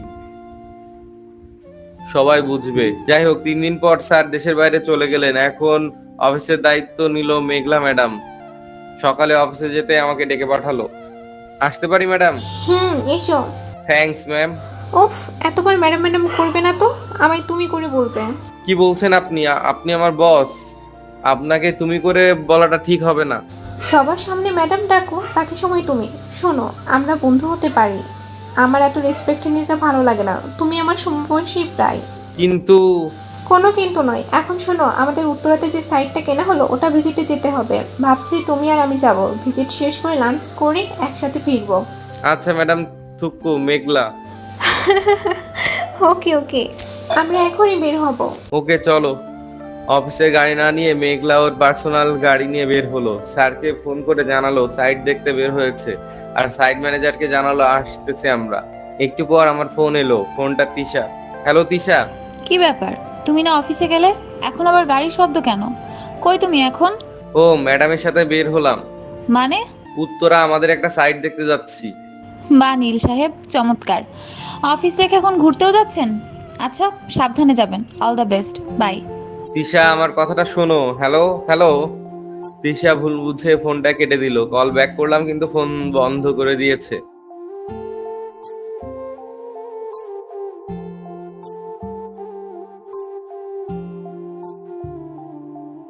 খুব কষ্ট হচ্ছে আমার। বাসায় গেলে আজ শিওর টর্নেডো বয়ে যাবে। ভাবিকে ফোন করে সব খুলে বললাম। ভাবি বললো উনি তিশাকে বুঝিয়ে বলবে। একটু আশা পেলাম। মেঘলা জিজ্ঞেস করলো, কে ফোন করলো? আমার হবু বউ। কি হবু বউ মানে? মানে আবার কি? যার সাথে আমার বিয়ে ঠিক হয়ে আছে সে, ওর নাম তিশা। ও আচ্ছা, তো কেমন দেখতে মেয়েটা? ছবি দেখাবে আমায়? তিশার সাথে তোলা কিছু ছবি মেঘলাকে দেখালাম। মেঘলা বলল, চয়েসটা সুন্দর তোমার, কিউট আছে মেয়েটা। থ্যাঙ্কস। তো কি রাগ করলো নাকি? তোমার সাথে বের হয়েছে শুনে রেগে গেছে, ফোন বন্ধ করে রেখেছে। ভালো হয়েছে, এবার বুঝবে মজা। হাসছো তুমি? আমি বুঝতেছি বাসায় গেলে আজ আমার শনি আছে কপালে। টেনশন করো না, বাসায় গিয়ে আমায় কল দিও, আমি ওর সাথে কথা বলবো। ওফ, বাঁচালে। ব্যাপার না। আমরা সাইট ভিজিট শেষ করে তারপর বিকেলে ফিরে এলাম। মাঝে খাওয়াও সেরে নিলাম। অফিস থেকে বাসায় আসার সময় অনেকগুলো চকলেট নিলাম আর কিছু ফুল। বাসায় ঢুকতেই আম্মু বলল, কিরে, কই গিয়েছিলি আজ? ওই যে ম্যাডামের সাথে সাইট দেখতে গিয়েছিলাম। আর এই সাইডে গিয়ে দেখ কেমন রেগে আগুন হয়ে আছে, জলদি গিয়ে শান্ত কর। এজন্যই তো এত কিছু নিয়ে এলাম। আচ্ছা যা। জলদি গেলাম তিশার রুমে। টেবিলে পড়ছে, পেছনে গিয়ে ওর চোখের সামনে চকলেট এর বক্সটা ধরলাম।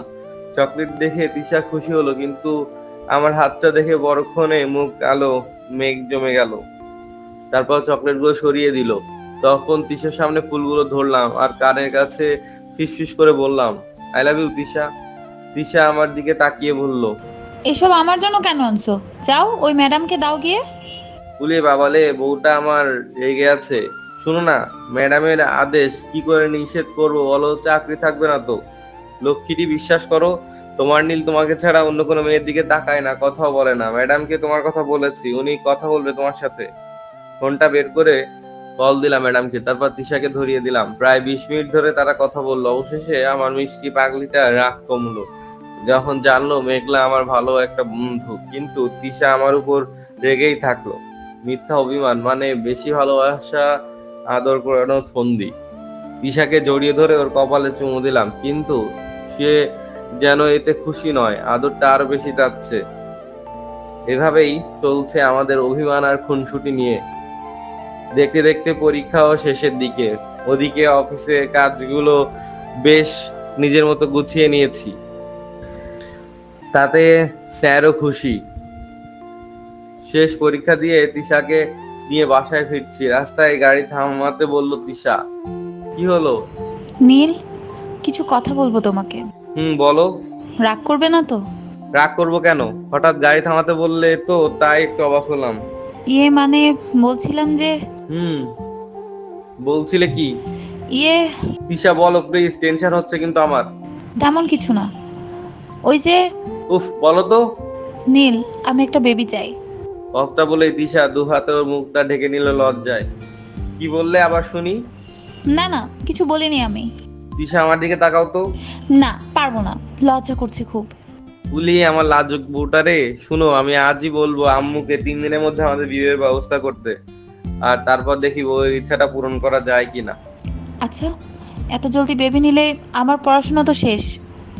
না না, আরো পরে নিব, আগে বিয়েটা হোক। আমিও তাই চাই। এত জলদি বেবি নিলে তোমাকে আদর করে যে মন ভরবে না তোমার নীলের। চা দুষ্টু, গাড়ি থেকে নেমে আমার জন্য আইসক্রিম নিয়ে এসো, যাও। আচ্ছা বসো, আমি নিয়ে আসছি। বউয়ের বায়না মেটাতে আইসক্রিম নিয়ে এলাম। এ কি, একটা কেন? তোমারটা কই? আমার লাগবে না তো, একটাতেই দুজনে খাবো। শখ কত, দিব না আমি। হাঁ করে তাকিয়ে থেকে আমার খাওয়া দেখো, তাতেই শখ মিটবে, বুঝলে? সুস্তি মেয়ে, একাই খাও তুমি, আমি খাবো না। খেও না, এত জোর করেছে কে শুনি? হয়েছে, খাও এখন। কাগজটা খুলে দিবে কে শুনি? এই নাও, এখন খাও। তিশা একটু ঢং করেই যাচ্ছে, আর এমন ভাব করছে যেন অমৃত খাচ্ছে, সবটাই আমাকে জ্বালানোর জন্য। আজও খুব খুশি, পরীক্ষা শেষ আর বিয়েটাও জলদি হয়ে যাবে ইনশাআল্লাহ। আমি ওর খাওয়া দেখছি, লোভাতুর দৃষ্টিতে তাকিয়ে আছে, মন চাচ্ছে আইসক্রিম সহ ওর ঠোঁটগুলো কামড় দেই, তাহলে বুঝবে কেমন মজা।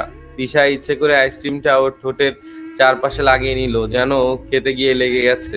নীল, নীল, দেখো না ঠোঁটে আইসক্রিম মেখে গেছে, একটু মুছে দাও তো। আমি আর কি দুষ্টু, তার চেয়েও বেশি দুষ্টু আমার মিষ্টি তিশা। আইসক্রিমের সাথে আমার ঠোঁটের ছোঁয়া না পেলে যেন অপূর্ণ থেকে যায় সব। আমিও একটু জ্বালাই, সমস্যা কি? এই নাও, টিস্যু দিয়ে মুছো। তিশা রেগে টিস্যুটা জানলা দিয়ে ফেলে দিল। কি হলো, মুছলে না? জানো না টিস্যু দিয়ে এটা মুছতে নেই? তো কি দিয়ে মুছতে হয়? না থাক, তোমার আর বুঝতে হবে না। আরেকটা স্পেশাল টিস্যু আছে আমার কাছে, ওটা দিয়ে খুব যত্ন করে মোছা যায়, দেখবা? কই? তিশার মুখের দিকে এগিয়ে যাচ্ছে আর তিশা আস্তে করে চোখ বন্ধ করে নিচ্ছে। তিশার চুলের ভেতর হাত দিয়ে ওর ঠোঁটে লেগে থাকা আইসক্রিমটা আমি জিভ দিয়ে খেয়ে নিচ্ছি, সাথে ওর ঠোঁটগুলো। কিছু সময় পর তিশা বলল, আর একটু লাগবে।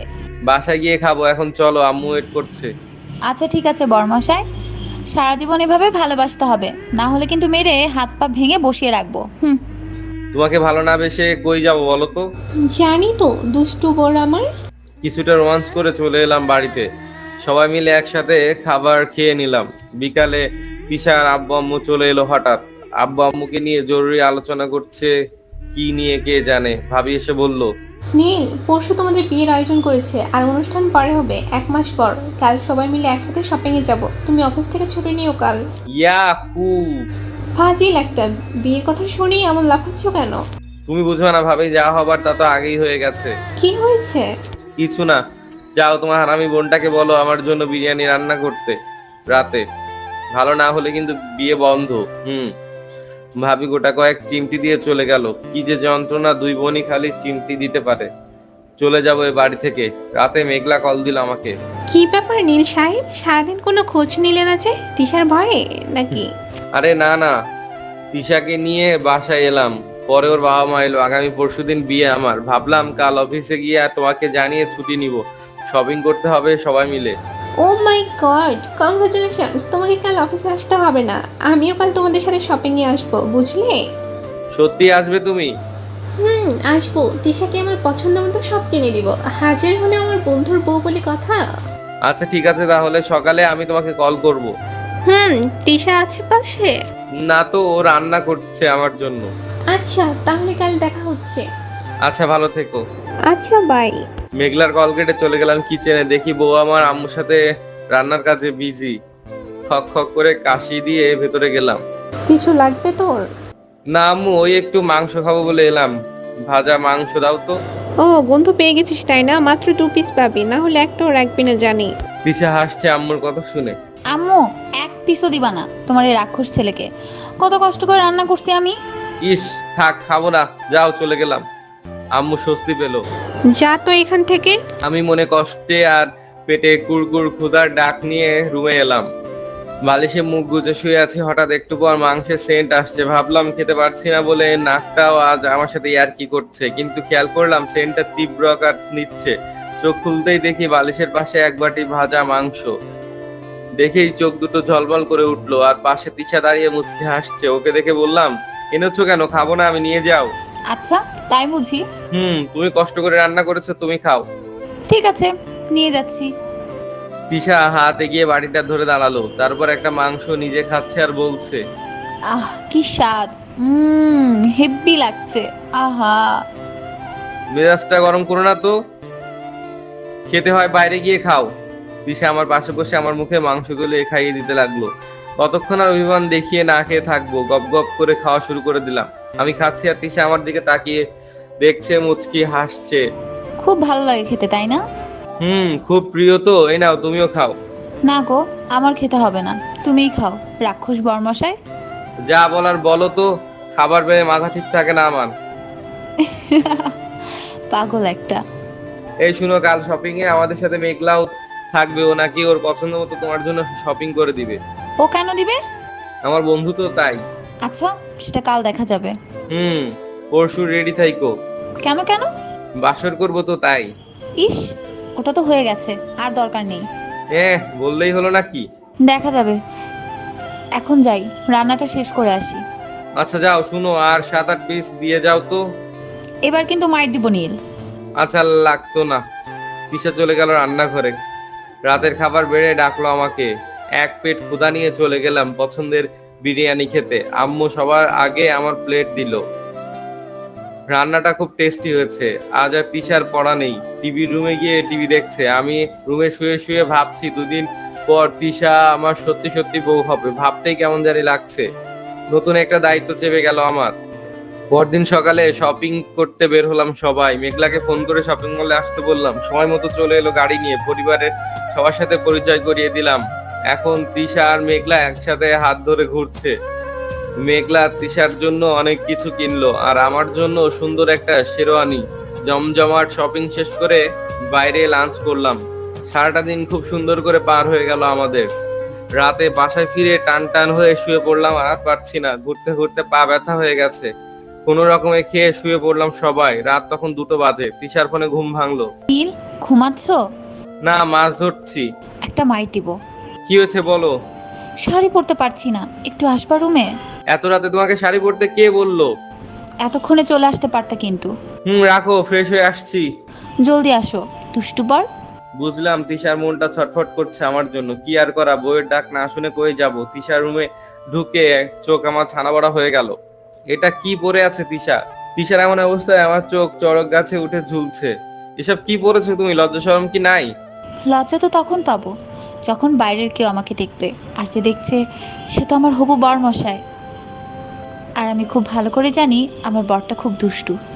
তার সাথে চলতে গেলে তো আমাকে একটু দুষ্টু হতেই হবে, তাই না? ও আচ্ছা আচ্ছা, আমাকে কপি না করলে কি হয় না? চি না হাদারাম, এখন আমাকে শাড়িটা পরিয়ে দাও তো, লক্ষ্মী বরের মতো। দিতে পারি, একটা শর্ত আছে। কি শর্ত শুনি, মিস্টার বেআই সাহেব? শুধু শাড়ি নয়, বাকি যা কিছু আছে সেগুলো সবই পরিয়ে দিব। কি বললে তুমি? আমি মরে যাব তাহলে। আচ্ছা, আমি চোখ বন্ধ করে থাকবো, কেমন? সত্যি তো? আরে বাবা, হ্যাঁ। ওকে বাবা, চুপচাপ কাজে লেগে পড়ো। যদি সুন্দর করে শাড়ি পরে দিতে পারো তবে লম্বা একটা লিপ কিস পাবে, বুঝলে? সেটা পরে দেখবো, এখন কাজ শুরু করি। জি জাহাপনা। তারপর আমি চোখ দুটো বন্ধ করে তিশাকে আমার মনের ক্যানভাসে বসালাম। আমার মনের আবির দিয়ে ওকে রাঙাবো নিজ হাতে। এক এক করে ওর নগ্ন শরীরটাকে ঢেকে দিচ্ছি নির্দিষ্ট পোশাক দিয়ে। তিশাকে জামা পরানোর সময় যখন ওর শরীরে আমার হাতের ছোঁয়া লাগছে, তখন তিশা কেঁপে কেঁপে উঠছে। ওর নিঃশ্বাস কিছুটা ভারী হয়ে গেছে। আমার কথা আর নাই বা বললাম। এখন শাড়ি পরানোর সময় তিশাকে বলে চোখ খুললাম। তিশার দিকে তাকিয়ে দেখি ওর মুখটা লজ্জায় লাল হয়ে গেছে। তারপর লাল শাড়িটার ভাঁজ খুলে তিশার কোমরের চারপাশে গুজে দিচ্ছি, আর তিশা আমার পিঠে খামচি মেরে ধরছে। এভাবে খামচি দিলে আমি পরাবো কি করে শুনি? তোমার হাতটা বড্ড দুষ্টু গো, আমি কি করব? একটা মাইর দিব কিন্তু। দাও দাও দেখি কেমন করে পারো। উফ, পাগলি একটা। আবার শাড়ি পরাতে মনোনিবেশ করলাম। এবার আঁচলের ধারটা ওর কাঁধে রেখে আঙ্গুল ঘুরিয়ে কুচি করছি। তিশা মুচকি মুচকি হাসছে। এরপর কুচিটা ওর নাভির একটু নিচে গুজে দিতে তিশা আমাকে জড়িয়ে ধরলো শক্ত করে। তিশা, কি হলো? পাগল হয়ে যাচ্ছি তোমার হাতের ছোঁয়ায়। একটু বাকি আছে, শেষ করি। তিশার আঁচলটা ঘুমটা করে মাথায় দিয়ে দিলাম। তিশা লজ্জা মুখে নিচু হয়ে আছে। ওর থুতনিতে হাত দিয়ে মুখটা উঁচু করে ধরলাম। একটু বাকি আছে যে। আবার কি? লিপস্টিকটা। ও, ওই যে বিছানার উপরে আছে। তিশার ঠোঁট জোড়াতে হালকা করে লিপস্টিক দিয়ে দিলাম। এখন সুন্দর লাগছে। তিশাকে নিয়ে গেলাম আয়নার সামনে। তো আমার গুলটুসি বউ, দেখো তো তোমার বরটা তোমাকে কেমন শাড়ি পরালো, পছন্দ হলো কিনা তোমার? বাহ, আমার বরটা যে শাড়ি পরাতে পারে এতটা সুন্দর করে জানা ছিল না তো। ইচ্ছে ছিল নিজ হাতে বউকে শাড়ি পরাবো, আজ ইচ্ছেটা পূরণ হলো। ও মা, তাই বুঝি? তাহলে তো আমার কথাটাও রাখতে হয়।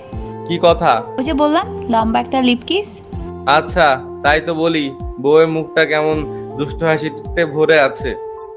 দিশা আমার টি শার্টটা টেনে ধরে বিছানায় ফেলে দিল। আমার ঠোঁটগুলো লাল ঠোঁটে চেপে ধরে কিস করতে শুরু করলো। ওর নিঃশ্বাসটা আমায় দুর্বল করে দিচ্ছে। হঠাৎ করে আমার গলায় খুব জোরে একটা কামড় বসিয়ে দিল। আমি চিল্লাতে শুরু করতে আরেকটা বসালো আমার ঠোঁটে। এ কোন বিপদে পড়লাম আজকে জানে। তারপর ইচ্ছে হলো দুজনে হারিয়ে যায় দুজনের মাঝে, কিন্তু খেয়াল করলাম বাইরে আজান শুরু হলো। কখন যে সময় পার হয়ে গেছে টের পাইনি। জলদি উঠে তিশাকে বললাম শুয়ে পড়তে। আমিও চলে এলাম। বিয়ের দিন সকাল থেকে কিছু আত্মীয় স্বজন আসতে শুরু করলো। তিশার আব্বু আম্মু গতকালই এসেছে। সবকিছুই আয়োজন আমাদের বাড়িতেই হবে, সেভাবেই কথা হয়েছে। দুপুর হয়ে গেল, কিন্তু সকাল থেকে একবারও তিশাকে দেখলাম না। মনটা কেমন কেমন করছে। একটু দেখবো বলে তিশার রুমের সামনে এলাম। জানালা দরজা সব আটকানো। দেখবো কি করে এখন? দরজায় টোকা দিচ্ছি, সারা শব্দ নেই। হঠাৎ ভাবি বলল, কে দরজায় টোকা দেয়? আমি আর কে? কি চাই তোমার? দরজা খুলো, কাজ আছে। এখন খোলা যাবে না, একেবারে রাতে। তিশাকে একটু দেখবো। বললাম তো হবে না এখন, বাসার ঘরে রেখে আসবে, তখন মন ভরে দেখো। করবো না বিয়ে, তোমার বোনকে আমি গেলাম। আচ্ছা যাও যাও। তিশার মিষ্টি হাসিটা কানে ভেসে এলো, তাতেই মনটা শান্তি পেল একটু। আম্মু আর ভাইয়া আমার রুমে এসে আমাকে পাঞ্জাবি দিয়ে বললো পড়তে। ভাইয়া আবার আমার সাথে শুরু করলো। এত বড় হলাম দুজন, তবুও খুনসুটি গেল না। সবই কপাল বুঝলি। আমার বিয়েতে অনুষ্ঠান করলো আব্বু, আর তোর বিয়েতে কিছুই করলো না।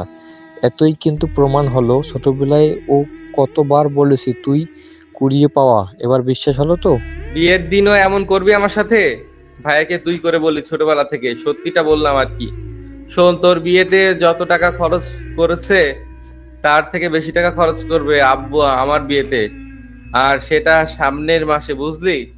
ওটা তো তোকে সান্ত্বনা বাণী শুনাইছে।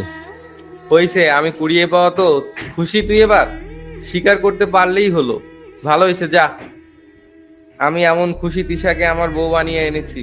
ওরা দুবোন মিলে প্ল্যান করছে আমাদের সাহায্য করার জন্য। রেডি থাকিস। এখন চল, সবাই অপেক্ষা করে আছে।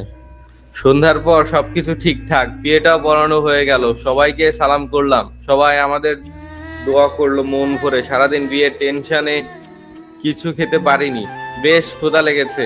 আম্মুকে বললাম কিছু খাবার দিতে, মুখের উপর সোজা বলে দিল বউকে বলতে। কেমনটা লাগে? নতুন বউকে কি করে বলি এখন? সব চিন্তা বাদ দিয়ে নিজেই খাবার নিয়ে বসে পড়লাম। এই ঘটনা দেখে সবাই হাসতে শুরু করলো। যাকগে, তাতে আমার কি? সবাই কেন জানি আর কি শুরু করলো। বাসর ঘরে যাবার জন্য মনটা কেমন আকুপাকু করছে। বউটা একা একা আছে মনে হয়। সবাই দোয়ার ভাই ভাবি শয়তানি হাসিটা দেখে অবশেষে গেলাম বাসর ঘরে। আহা, বউটা ঘোমটা দিয়ে বসে আছে, এমনটাই আশা ছিল। কিন্তু এ কি, কোথায় ঘোমটা? বউ আমার শাড়ি খুলে প্লাজো আর টি শার্ট পরে বিছানার পায়ের উপর পা তুলে মোবাইলে গেমস খেলছে। আচিব, আমি কি স্বপ্ন দেখছি নাকি? অন্য কোনো গ্রহে এলাম? কিছুই মাথায় ঢুকছে না। কনফিউশনটা ভেতরে নিয়ে বিছানায় গিয়ে বসে তিশাকে আমি দেখছি। ও, এসেছো তাহলে? কিন্তু কিসের কিন্তু আবার? তোমার শাড়ি কই? আর এসব কি পরেছো বাসর রাতে? কেন, শাড়ি পরে বাসর করতে হবে এমন কোনো কথা আছে নাকি? গরম লাগে, শরীরে চুলকায় ওই শাড়ি পরলে, তাই সব খুলে এটা পরেছি। কোনো সমস্যা তোমার বরমশাই? ওই শাড়িটা বাদে বাসর রাতের বাকি সবকিছুই আছে। আচ্ছা বুঝলাম, এই কথা ভুলেও আর কাউকে বলবা না, শুনে সবাই হাসবে কিন্তু। বলবো না তো বরমশাই। এখন তো আর লুকিয়ে লুকিয়ে তোমাকে দেখতে আসতে হবে না, কি বলো? আমার মনে হয় ওটাই ভালো ছিল, অন্যরকম একটা ভালোবাসা কাজ করতো। তবুও এখন আমি তোমার একমাত্র বউ, তাই আমি এখন থেকে যেভাবে বলবো ওভাবেই হবে। দা কি করতে হবে শুনি? তেমন কিছু না, শুধু কোনো মেয়ের দিকে নজর দিব না। তোমার বুকে শুধু আমাকে রাখবে আর প্রচুর ভালোবাসা দিবে। ওকে, সেটা তো দিব। আর আদরটা? মন চাইলে দিও, না চাইলে নাই। আমারও তো আদর নেওয়ার শখ নাই, বুঝলা? ওরে আল্লাহ, কার মুখে কি শুনি? যাও এখন, কাছে আসবা না আমি ঘুমাবো। বিয়ের টেনশনে ঘুম হতো না আগে, আজ মন ভরে ঘুমাবো। একটা চটকানা দিয়ে ফ্লোরে ফেলে দিব হারামি তোকে। বরটা কষ্ট পাচ্ছে আর বউ নাক ডেকে ঘুমাবে, তাই না? পারলাম না এত সেবা করতে, সরো। তিশাকে আপন করে পেতে বা তিশার মাঝে হারানোর প্রণয় লীলায় মেতে উঠতে গিয়ে লাইটটা বন্ধ করতেই ভুলে গেছি। এতদিন অনেক রোমান্স করেছি, কিন্তু আজ যা হবে সেটা তিশা আর আমার মাঝেই থাক, সেটা তোমাদের বলবো না। তোমরা নীল আর তিশাকে নিজেদের মতো করে রোমান্সটা সাজিয়ে ভেবে নিও। আজ বেআইনের সম্পর্কটা বউয়ে রূপান্তরিত হলো, বড় ভাই হয়ে গেল ভাইরা, কি আজীব। তবুও সবাই ওদের জন্য দোয়া করো। আর গল্পটা কেমন লাগলো কমেন্ট করে জানাবে। ধন্যবাদ।